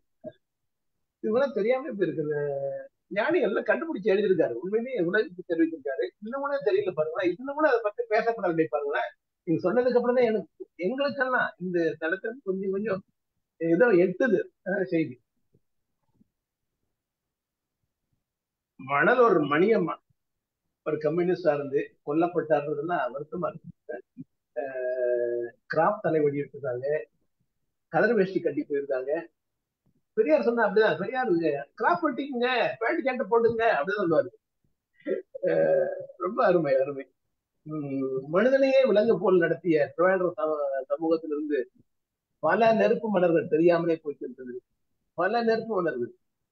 ரவிக்கை அந்த பேர் எப்படி ரவிக்கை வந்ததுன்னே தெரியல. நீங்க சொன்னதுக்கு அப்புறம் யோசனை பண்ணுவேன். பெண்கள் போடுற அந்த மேல்கட்டிக்கு ரவிக்கையின் பேர் வந்து ரவிக்கை போடுங்கன்னு ஒரு சொல்லியிருக்காங்க. அப்புறம் அந்த ஊர்ல யாரோ ஒரு பேர் பாக்கியம் கூரை வீடு இல்லாதவங்களுக்கு ஓடு போடுறது கூட அனுமதி இல்லை. மேலாடை வரி எல்லாம் ஓரளவு கேள்விப்பட்டிருக்கோம். நீ சொன்னதுக்கு அப்புறம் இன்னும் தெரியுது. பாக்கியம் நாகர்கோவில் பாக்கியத்திற்கு ஒரு வணக்கம். காமா அருணா எழுதியிருக்காங்க பாருங்க. கொடுங்கொன்மை எதிர்ப்பதுதான் நாட்டுக்கு செய்யும் தொண்டன் என் கல்லறையில் எழுதுகள். கொடுங்கொன்மை எதிர்ப்புதான் என்னுடைய வேலை, என்னுடைய தொண்டு. என் கல்லறையில் எழுதுங்கன்னு சொல்லி அந்த அம்மா பேசிட்டு இருக்காங்க. அருணாவுடைய டைப்பு ஒரு கம்யூனிஸ்டா இருந்து ஒரு பாம்பே மேயரா இருந்திருக்காங்க. எல்லாமே 1958 85 எல்லாம் இந்த இந்தியா சுதந்திரம் அடையும் அந்த போராட்டத்தில் தான் எல்லாமே வந்திருக்காங்க. எனக்கு என்னன்னா ஆச்சரியம், இந்த காலத்துல ஒரு 100 ஆண்டுகள் பிறகு இதை போல பெண்கள் நம்மகிட்ட சமுதாயத்துல வரவே இல்லையே, இது போல கேள்விகள் கேள்விப்படவே முடியலையே. ஒரு ரமாபாயும் ஒரு அருணாவும் ஒரு மணலூர் மணியம்மாவும் ஏன் வரல? எனக்கு ஆச்சரியமா இருக்கு. ஓரளவு இல்லாம பெண்கள் விடுதலை அடைஞ்சிட்டாங்களா, இல்ல அந்த பெண்களுக்கு அந்த போராட்டங்கள் தேவையில்லையா அப்படின்லாம் தோணுது. ரொம்ப அருமையான செஷன், ரொம்ப அருமையான செஷன். Enjoyed your talk. ரொம்ப அருமையா சொன்னீங்க. எழுதிய ஞானிக்கும் வாழ்த்துக்கள், உங்களுக்கு வாழ்த்துக்கள். Stephen sir, thank you. Thank you sir, very much. நன்றி சார். சிவகுமார் சார், மிக்க நன்றி. Thank you sir, thank you very much. Velammal madam பேசுறீங்களா? பேசுறேன் சார். வணக்கம் அனைவருக்கும். ரமேஷ், வளமை போலவே உங்கள் குரலாலும் உங்களுடைய முதல்ல உங்க பாட்டு சங்கே முழங்கு என்ற தமிழ் தாய்மொழி தின வாழ்த்துக்களை தெரிவித்து அழகாக அந்த பாடலை பாடுனீங்க. ரொம்ப அழகா இருந்தது. அடுத்து நீங்க சொன்ன நெருப்பு மலர்கள் எல்லாமே இன்றைக்கு நெருப்புல இருந்து தோன்றினவங்க தான். நீங்க அதுல எல்லாம் ஒரு விஷயம்லாம் சொன்னீங்க. கற்பு, அதுக்கு பேரே கற்பு பூட்டுனே பேரு. நீங்க சொன்னீங்க இல்லையா, ஒரு விஷயம் பூட்டு போட்டுட்டு போவாங்கன்னு. அது உண்மை. நீங்கள் சொன்னது ஆடை என்று நாகரிகமாக சொன்னீர்கள். எல்லாரும் என்னுடைய சகோதரர்கள் தான் இங்க இருக்கிறீர்கள், சகோதரிகள் இருக்கிறீர்கள். உண்மையிலே அது போடப்பட்டது துணியில் அல்ல, போடப்பட்ட இடமே வேறு. பெண்களுடைய உறுப்பிலே போடப்பட்டது. அந்த அளவுக்கு ஓட்டை போட்டு பூட்டு போட்டிருக்கிறார்கள். எவ்வளவு கொடுமை நடந்திருக்கிறது என்று நீங்கள் நினைத்து பார்க்க வேண்டும். அது போல நீங்க இப்ப ஐயா சுகமார் ஐயா சொன்னது மாதிரி தோட்சியிலை போராட்டமாகட்டும், கேரளாவில் நடந்த மார்பக அறுப்பு போராட்டமாகட்டும், மார்பகத்தை அறுத்து மார்பக வரி உண்டு. அன்னைக்கு மார்பகம் இருப்பது என்ன? பெண்ணு வேண்டுமென்றா அவளுக்கு மார்பகத்தை வைத்துக் கொண்டாள்? படைப்பிலே அவளுக்கு இருக்கிறது. அதுக்கு வரி, மார்பக வரி என்று வரி. அது பாத்தீங்கன்னா கேவலமாக எப்படின்னா, சிறியதுக்கு ஒரு வரி, பெரியவர்கள் பெரிதாக இருந்தால் ஒரு வரி என்று என்ன கொடுமை இந்த நாட்டில் பெண்களுக்கு இழைக்கப்பட்டிருக்கிறது என்று நாம் நினைத்து பார்க்க வேண்டும். அழகான ஒரு கேள்வியை சுகுமார் ஐயா வைத்தார்கள். இன்றைய பெண்கள் எல்லாம் முன்னேறி விட்டார்களா? யாருமே போராடுவதில்லையே. அன்றைக்கு இத்தனை நெருப்பு மலர்கள் இருந்திருக்கிறார்களே, இன்றைக்கு நெருப்பு மலர்களே இல்லை என்று சொன்னார்கள்.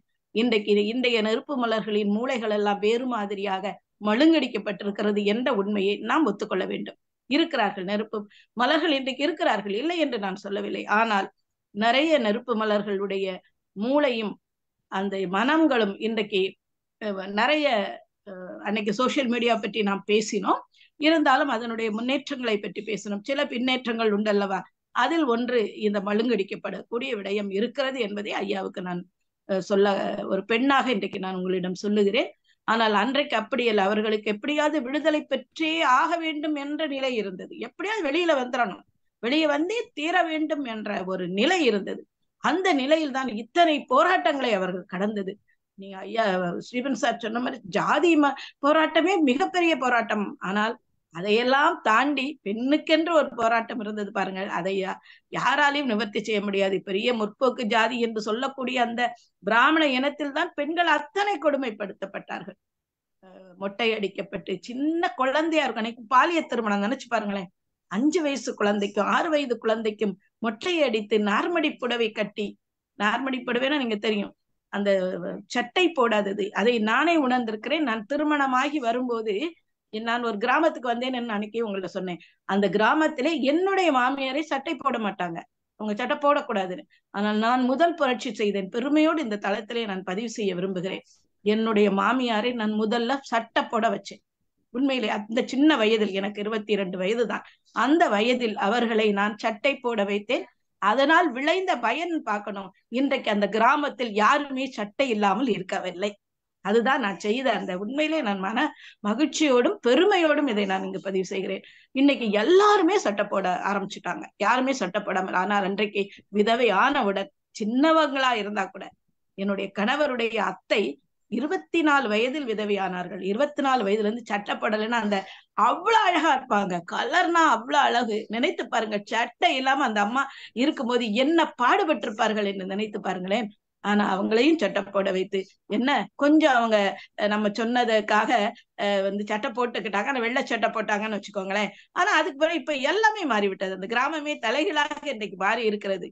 அது இது இன்றைக்கும் நடக்கிறது என்பதை தான் சிவகுமார் ஐயாவுக்கு நான் பதிவு செய்கிறேன். அதுக்காகத்தான் இப்போ இந்த காலகட்டத்திலும் கொஞ்சம் மாறி இருக்கிறார்கள், அவ்வளவுதான். ஆனால் கொடுமைப்படுத்தக்கூடியவர்கள் இருக்கிறார்கள், அதுவும் குறிப்பாக இன்றைக்கு. ஆனால் அந்த பிராமண சமுதாயம் ரொம்ப மாறிட்டாங்க, இன்னைக்கு நிறைய மாறிவிட்டார்கள். ஆனாலும் சில கொடுமைகள் உண்டு. அதைத்தான் ஞானி ரொம்ப அழகாக சொல்லியிருக்காங்க. அத நம்முடைய ரமேஷ் சொன்னது மனதை அப்படியே தொட்டது. கொஞ்ச நேரம் என் கண்களில் கண்ணீர் வடிந்தது. உண்மையிலே ரமேஷ் அந்த எல்லாரை பற்றியும் பேசும்போது, ராமம்மாவை பற்றியும் மற்ற பிறரை பற்றியும் அவர் பேசிய செய்திகள், ஒவ்வொரு குலத்திலும் பெண்கள் சிரமப்பட்டிருக்கா. அது ஜாதி மதம்லாம் பெண்ணுக்கு கிடையவே கிடையாதுங்க. ஜாதி கிடையாது, மதம் கிடையாது. நீங்க நேற்றைக்கு கூட ஒரு செய்தியை பார்த்தேன். இஸ்லாமிய சமுதாயத்தில் கூட பெண்களுடைய சில கொடுமைகளை பற்றி அந்த பெண் வெளியிட்டு இருந்தார். அப்ப என்னன்னா அங்க ஆனா மற்ற மதத்தை பார்க்கும்போது கிறிஸ்தவ சமுதாயத்திலும் இஸ்லாமிய சமூகத்தை குறைவுதான், இந்து சமுதாயத்தில் அளவுக்கு கிடையாது. இருந்தாலும் அங்கு வேற மாதிரியான கொடுமைகள் பெண்களுக்கு உண்டு. இப்படி ஒவ்வொரு மதத்திலும் மதங்களோ அல்லது எந்த சாஸ்திரங்களோ பெண்ணுக்காக பேசப்படவில்லை என்பது மட்டும்தான் உண்மை. பெரிய அரிஸ்டாட்டில் என்று நாம் சொல்லக்கூடியவர் கூட பெண்ணை கேவலமாகத்தான் பேசியிருக்கிறார். டெமஸ்தனிஸ் என்ற பெரிய பேரறிஞர் கூட பெண்ணுக்காக அவர் குரல் கொடுக்கவில்லை.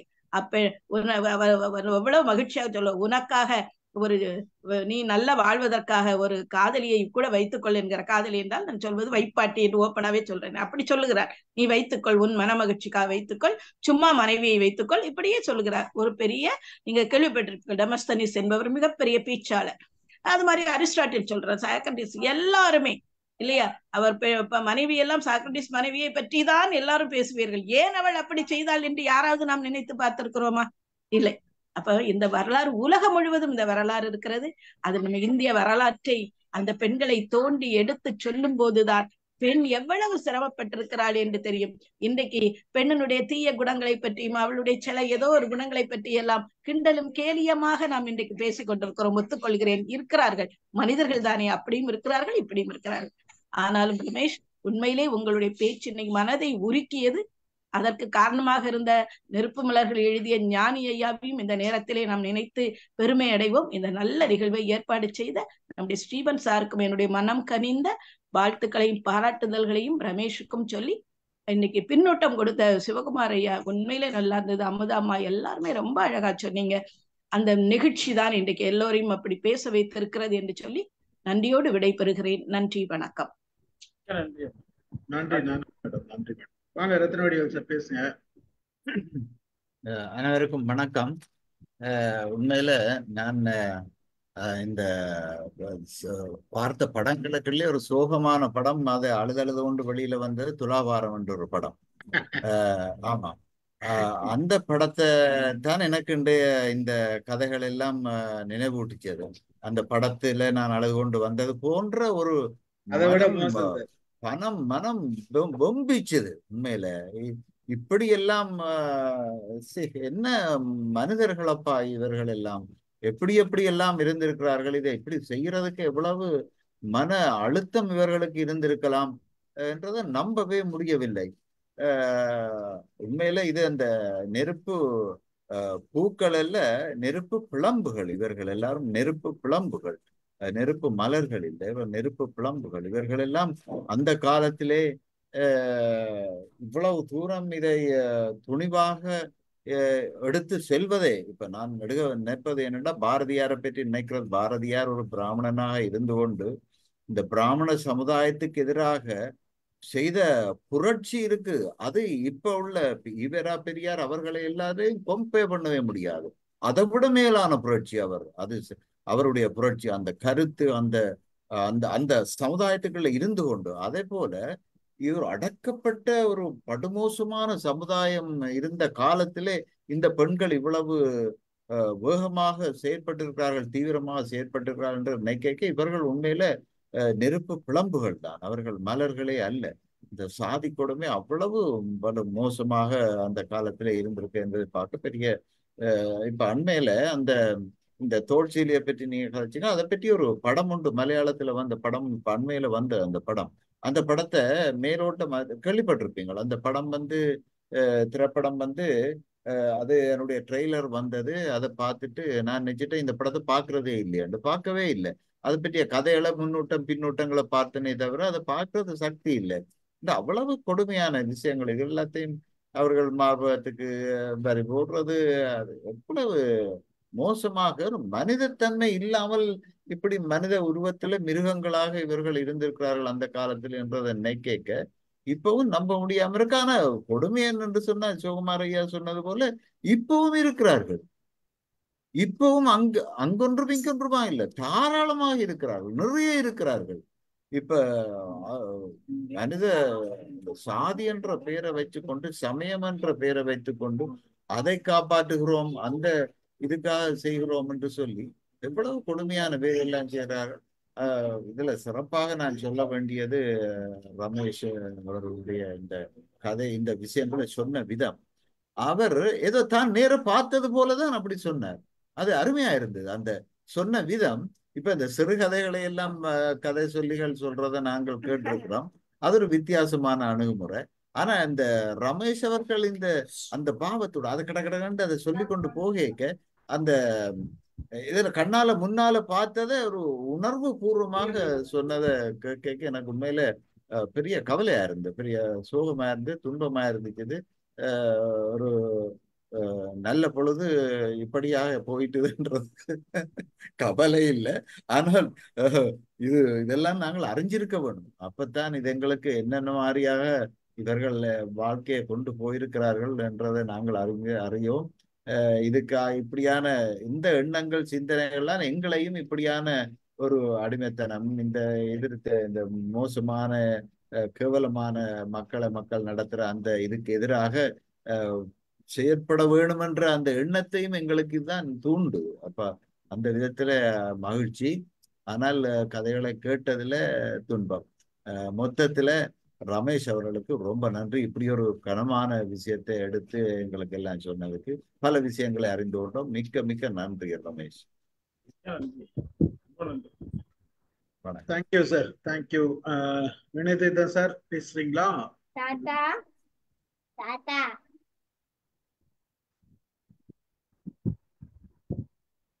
ரிஃபாய் பாய். எல்லோருக்கும் வணக்கம் சார். வணக்கம். கோல்ட் ஆயிடுச்சா? இல்ல கவிஞர் உடைய அந்த 2வது பாட்டு, முதல் பாட்டு நான் கேட்டுட்டேன், வீடியோல கேட்டேன். இப்பவும் கேட்டு வந்தேன். எனக்கு 2வது தலைப்புல சொன்ன அந்த பெண்மனுடைய அந்த கதை எனக்கு இன்டரப்ட் ஆயிடுச்சு. நெட்டு கேட்க முடியல. என்ன சொல்றது, பின்னோட்டங்கள்லாம் அருமையா சொல்லியிருக்கிறாங்க. எவ்வளவு தூரத்துக்கு கொடுமைப்படுத்தி, அதாவது சுதந்திரம் ஒரு பக்கம் போராட்டம், தன்னிலை பாதுகாப்பதற்கு இன்னொரு போராட்டம். அப்ப அந்த மக்கள் எவ்வளவு வலிமையோட இருக்க போய் தானே அவங்க இவ்வளவு தூரம் போராடி இருக்கிறாங்க. அந்த தோல் சீலை போராட்டம், அருமையான வார்த்தை அமுதா நம்ம எடுத்து சொன்னாங்க. அந்த அந்த வார்த்தை எவ்வளவு பெரிய வார்த்தை அது. அதுக்கு ஒரு போராட்டம் பண்ணி இவ்வளவு கீழ்த்தரமா ஜனங்கள் இருந்திருக்கிறாங்க பார்க்கும்போது ரொம்ப வருத்தக்குரிய விஷயம்தான் இது. அந்த நெருப்பு மலர்கள்னு சொல்லி சொல்லி அவங்கள ஆரம்பம் முதல் குழந்தையிலேருந்து வளர்க்கும் போதே அவங்கள ஒரு போராளியாக, ஒரு தியாகிகளாக வளர்க்க ஆளாக்கப்பட்டதுனாலதான் அவங்க இவ்வளவு போராடி இருக்கிறாங்க. ஆனா அதுல ஒரு கட்டத்தை சொன்னாங்க, சதி ஏறுறது நம்ம கேள்விப்பட்டிருக்கோம், கணவன் இறந்த உடனே தூக்கி போட்டுருவாங்கண்டு. ஆனா அன்னைக்கு ஒரு கதையில சொல்லும் போது கிட்டத்தட்ட 3 மணி நேரம் அதை நின்று எரிஞ்சு கொப்பளமா கிளம்பி, அப்ப உள்ள போடுறதே பெரிய வேதனை. ஆனா ஒரு கத்தியை வச்சு அடியே ஒரு துப்பாக்கி சுட்டு போடு, யாரும் ஹேங் பண்ணு, ஒரு நிமிஷத்துல அந்த உயிர் எடுக்கணும்னா எடுத்துட போண்டதுதானே. அதை தீயில போட்டு இந்த மாதிரி வதச்சி அந்த தாய்க்குளங்களை என்ன சொல்றது இருக்குது. இப்போ அதாவது என்ன சொல்றாங்க, நெருப்பு மலர்கள் நம்ம தாய்களும் நெருப்பு மலர்கள் தான். ஆனா அந்த மாதிரி இல்ல, நம்மளை வளர்த்தெடுக்கிறதுக்கு பெரும்பாடு பட்டாங்க. அதெல்லாம் கூட வீரத்தாய்கள். ரொம்ப நன்றி சார், அருமையான கதைகள். இந்த மாதிரி படிக்காத பக்கங்கள், தெரியாத விஷயங்கள், இந்த மாதிரி என்ன சொல்றது, பொருள் கூடுதலா உள்ள அந்த கருத்தோட்டங்கள் உள்ள அந்த புத்தகங்களை மற்றவர்கள் வாசித்து நமக்கு அளிக்கும் போது நம்ம கேட்காத விஷயங்களை கேட்கும்போது ரொம்ப அருமையா இருக்குது. அதற்கு பெரிய பாலமா மைண்ட் இருக்குதும். ஸ்டீபன் சாருக்கு அதுக்கு ஒத்துழைக்கிறது பாராட்டக்கூடிய விஷயம். என்ன கொடுத்தாலும் தரும். ரொம்ப நன்றி சார். இந்த மாதிரி எபிசோடுகளை கேட்க கேட்க ஆச்சரியமாவும், அதே நேரத்துல ரொம்ப ஏடா இதெல்லாம் நம்ம வாழ்க்கையில கேட்காத விஷயங்களா இருக்குது. சதி ஏறுவான்னு கேள்விப்பட்டிருக்கேன், ஆனா எப்படி சதி ஏற்றப்படும்? நான் என்ன நினைக்கிறேன், சரி கணவனை இழந்தா பெண்ணை தூக்கி போட்டுறீங்க, பெண் இருந்தா கணவனை தூக்கி உள்ள போட வேண்டியதான். அப்பதான் அடுத்த பயந்துருப்பா, ஆஹா நம்ம பொறுத்த அடுத்தவன் நமக்கு அடுத்த செய்ய மாட்டாங்க நினைவு வந்திருக்கும். படுபாவிகளா. சரிம்மா, ரொம்ப நன்றி சார். தேங்க்யூ. மிக்க நன்றி ஐயா. அதாவது ஐயா நம்ம ரிஃபாய் பாய் சொன்னதால எனக்கு கண்ணுல தண்ணி அந்த படிக்கும் போது தான் அவங்க 3 மணி நேரம் அந்த கொப்பளம் வந்து அது துடிச்சு அது போல அழுதேன். 2வது அந்த கர்ப்பிணி பெண்ணை வந்து அந்த மாட்டை இழுக்க வச்சு உண்மையிலே என்ன மனுஷங்க என்ன அப்படி அந்த அப்படின்னா பணம் வந்து என்ன பண்ணுவாங்கன்ற நினைக்கும் போது உண்மையிலே நமக்கு அதெல்லாம் நினைக்கும் போது எனக்கு படிக்கும் போதே கண்ணில் தண்ணி தான். நம்ம டிஃபாய் பாய் சொன்னது ஞாபகம் வந்தது. மிக்க நன்றி ஐயா. அந்த அளவுக்குலாம் இருந்துதான் அவர்களுக்காக கஷ்டப்படல, தன் சமூகத்துக்காக கஷ்டப்பட்டாங்க பார்த்தீங்களா. உண்மையிலே பெண்களை நம்ம அந்த நினைக்கும் போது ரொம்ப அந்த நேரத்துல அழுதுன்னு சொல்லுவோம். நன்றி நன்றி. ஆனா தம்பி ரமேஷ், இந்த முலைவரின்னு ஒரு வரி ஒண்ணு போட்டு ஒரு பெண்ணு வந்து ரொம்ப ஏழை பொண்ணா இருக்கா, அவகிட்ட போய் வரி கொடுக்கலன்னு சொல்லி இவங்கெல்லாம் போய் நின்னு அவளை வந்து துன்பப்படுத்துறாங்க.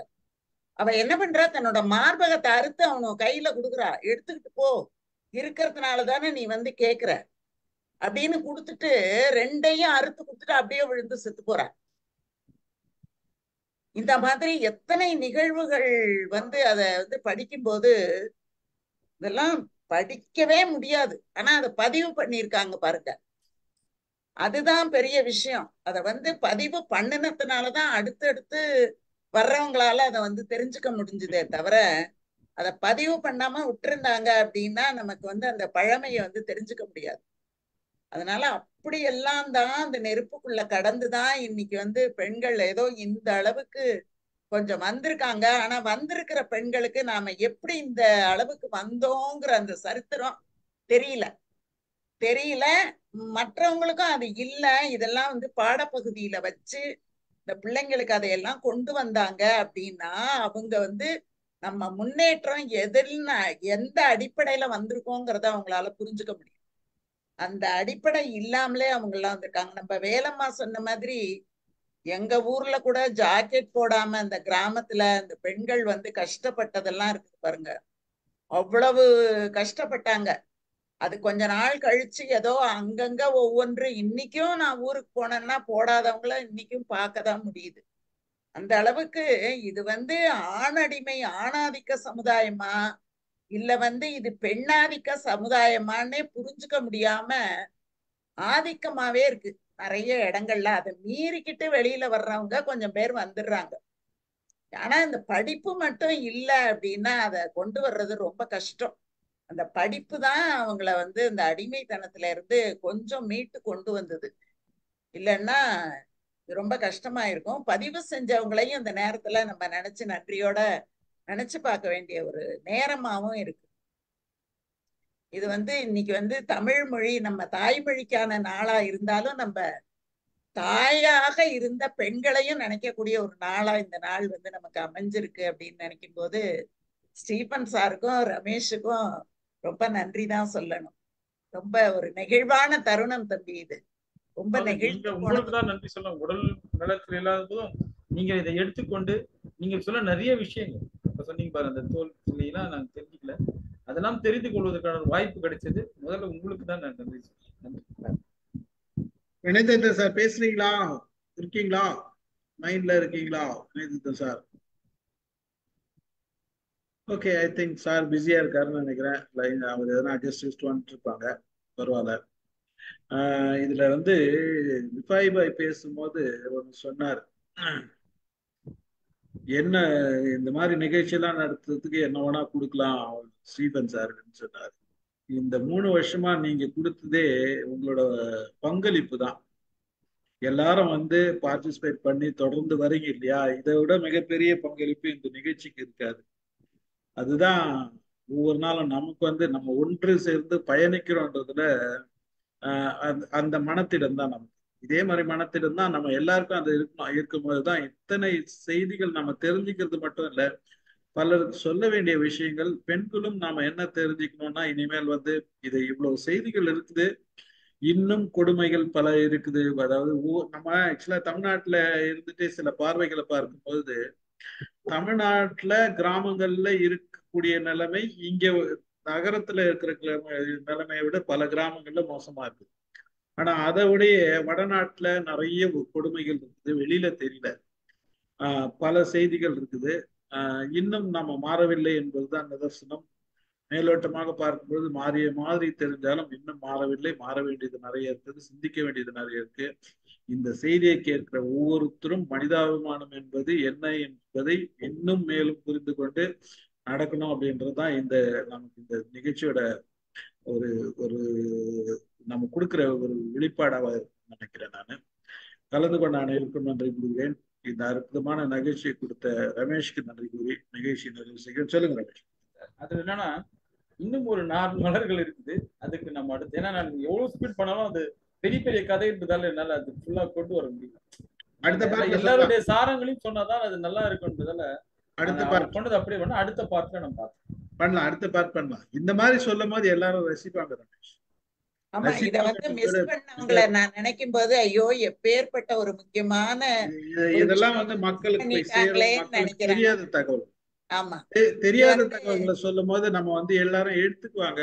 நமக்கும் வந்து அந்த இப்ப எவ்வளவு பேர் ரசிப்பாங்க, இது இப்ப எவ்வளவு பேர் மிஸ் பண்ணாங்கன்றதுதான் எனக்கு ஆக்சுவலா அதுதான் நான் நினைக்கிறேன் சார். ஐயோ எவ்வளவு பேர் மிஸ் பண்ணிட்டாங்களே அப்படின்னு நான் வருத்தத்துக்குரியது வந்து இந்த மாதிரி புதுசு புதுசா புக் எடுத்துன்னு வந்து கொடுத்தீங்கன்னா உங்க நிகழ்ச்சி இன்னும் சிறப்பா இருக்கும். ரொம்ப அருமை ரமேஷ், ரொம்ப மகிழ்ச்சியா இருக்கு. வாய்ப்பு தந்ததுக்கு நன்றி. அதுக்கு எந்த ஒரு எதிர்ப்பு தெரிவிக்காம, அதுல எந்த தலையீடு இல்லாம சுதந்திரமா இதெல்லாம் நம்ம பேச வேண்டிய விஷயம், இதெல்லாம் பேச வேண்டிய செய்திகள், இதெல்லாம் தெரிவிக்க வேண்டிய செய்திகள். நம்ம சும்மாவே நம்ம பல செய்திகளை பேசுறதுக்கு தெரிஞ்ச விஷயத்தை பேசுறது. நான் ஒரு சின்ன விஷயம் எடுத்து எனக்கு தோணுச்சு, எனக்கு உட்கார வரைக்கும் தோணல. அதுக்கப்புறம் ஒரு பாட்டு பாடலாம், அதுக்கெல்லாம் ஒரு சுதந்திரம் இருந்தது இல்லையா? அதுதான் உண்மையிலே இதுல பாராட்டு. நம்ம தாய் தமிழ்நாடு ஒரு பாட்டு பாடிட்டு நம்ம ஆரம்பிக்கலாம் என்பதுக்கு ஒரு சுதந்திரமான ஒரு தளம் இருக்குது இல்லையா? அதுக்குதான் நான் நன்றி சொல்லணும். ஆனா உண்மையிலேயே நம்ம ஸ்டீபன் சார ரொம்ப எவ்வளவு பாராட்டினாலும் தப்பும்.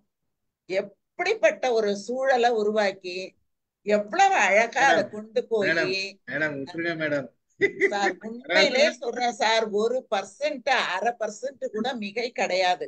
உண்மையிலேயே சொல்றேன், உங்களை வந்து எவ்வளவு பாராட்டினாலும் தகும் சார். அது எல்லாருக்குமே பாராட்டு. ஆக்சுவலா தொடர்ந்து பயணிக்கிறோம். அது இல்ல நான் மட்டும் ஒரு ஆள் இருந்து 2 பேர் மட்டும் வந்திருந்தாங்கன்னா இது நடக்காது. தொடர்ந்து எல்லாரும் பயணிக்கிறதுனாலதான் நம்ம இவ்வளவு தூரத்துக்கு நடத்துறோம் அப்படின்றதுதான் செய்தி. நமக்குள்ள சில வருத்தங்கள் இருக்கும், சில இது இருக்கும், இதெல்லாம் நடக்கிறது இயல்பு. ஆனா அதையும் மீறி நம்ம பயணிக்கிறோம்ல, அதுதான் மிகப்பெரிய ஒரு செயல். அது எது இருந்தாலும் நம்ம வந்து அந்த நிகழ்ச்சின்றப்போ வந்துட்டு பேசணும், பேசுற விஷயங்களை கேட்கணும், நமக்கு தெரிஞ்ச செய்திகளை பகிர்ந்துக்கணும்ன்ற உணர்வு இருந்ததுன்னா நம்ம எப்பயுமே நல்ல ஒரு பயணத்தோட இருக்கிறோன்றதுதான் முக்கியம். நமக்கு தேவையானப்போ மட்டும் இருக்கிறோம், இல்லாத நேரத்துல போயிடுறோம் அப்படின்னா அது ஒரு சரியான முறை கிடையாது. அவங்களால தொடர்ந்து பயணிக்க முடியாது பாத்தீங்கன்னா. அப்ப அந்த ஒருமித்த கருத்தோட எல்லாரும் இருக்கிறோன்றதுதான் இங்க மகிழ்ச்சி. ரொம்ப நன்றி ரமேஷ். ஆனா சார், நம்ம ரமேஷ் சொன்ன மாதிரி நான் பாடணும்னு நினைச்சேன், நான் பாடினேன், நான் சொல்லணும்னு நினைச்சேன் சொன்னேன் அப்படிங்கிற ஒரு சுதந்திரமான ஒரு தளம் அப்படிங்கறதுதான் பெரிய பெருமை சார். ரமேஷ்க்கு இன்னொரு கை தட்டிடுவோம் நாங்க. அந்த பாட்டு, தமிழ் பாட்டு சங்கே முழங்குக்காக அது திடீர்னு பாடினேன் சார், எனக்கு தோணுச்சு தமிழ் பாட்டு. அது ராகமா பாடினோட தெரியல எனக்கு. நல்ல பாட்டு நல்லா பாடுனீங்க. ஆனா அத வந்து நம்ம கொஞ்சம் கடினமான விஷயம் தான். அது இழுக்கிறதெல்லாம் வந்து நமக்கு இழுத்துக்கும். ரெகுலரா பாடுவாங்க, கேட்டுட்டாவது பாடிக்கலாம். திடீர்னு எனக்கு என்ன நீங்க தாய்மொழின்னு சொன்னோம்னா எனக்கு தெரிஞ்சது ரெகுலரா தாய்மொழி நாள் போல நீங்க ஒரு விளக்கம் கொடுத்தோம்னா நல்ல பாட்டு பாடணும் அப்படின்னு போட்டு. இல்ல நீங்க செலக்ட் பண்ண பாடல் நல்ல பாடல். அருமை அருமை, நன்றி. கலந்து கொண்டாங்க. நம்ம இந்த தளத்துல இன்னைக்கு வந்து ஒரு பெரிய ஒரு மணிமகுடம் தரிச்ச தளம் சார் இது இன்னைக்கு. ரொம்ப அருமை, நன்றி. முழங்கினீங்க சார், சங்கே முழங்க நல்ல முழக்கம், நீட்டி முழக்கினீங்க சார். நல்லா அருமையா இருக்கு. நன்றி சார்.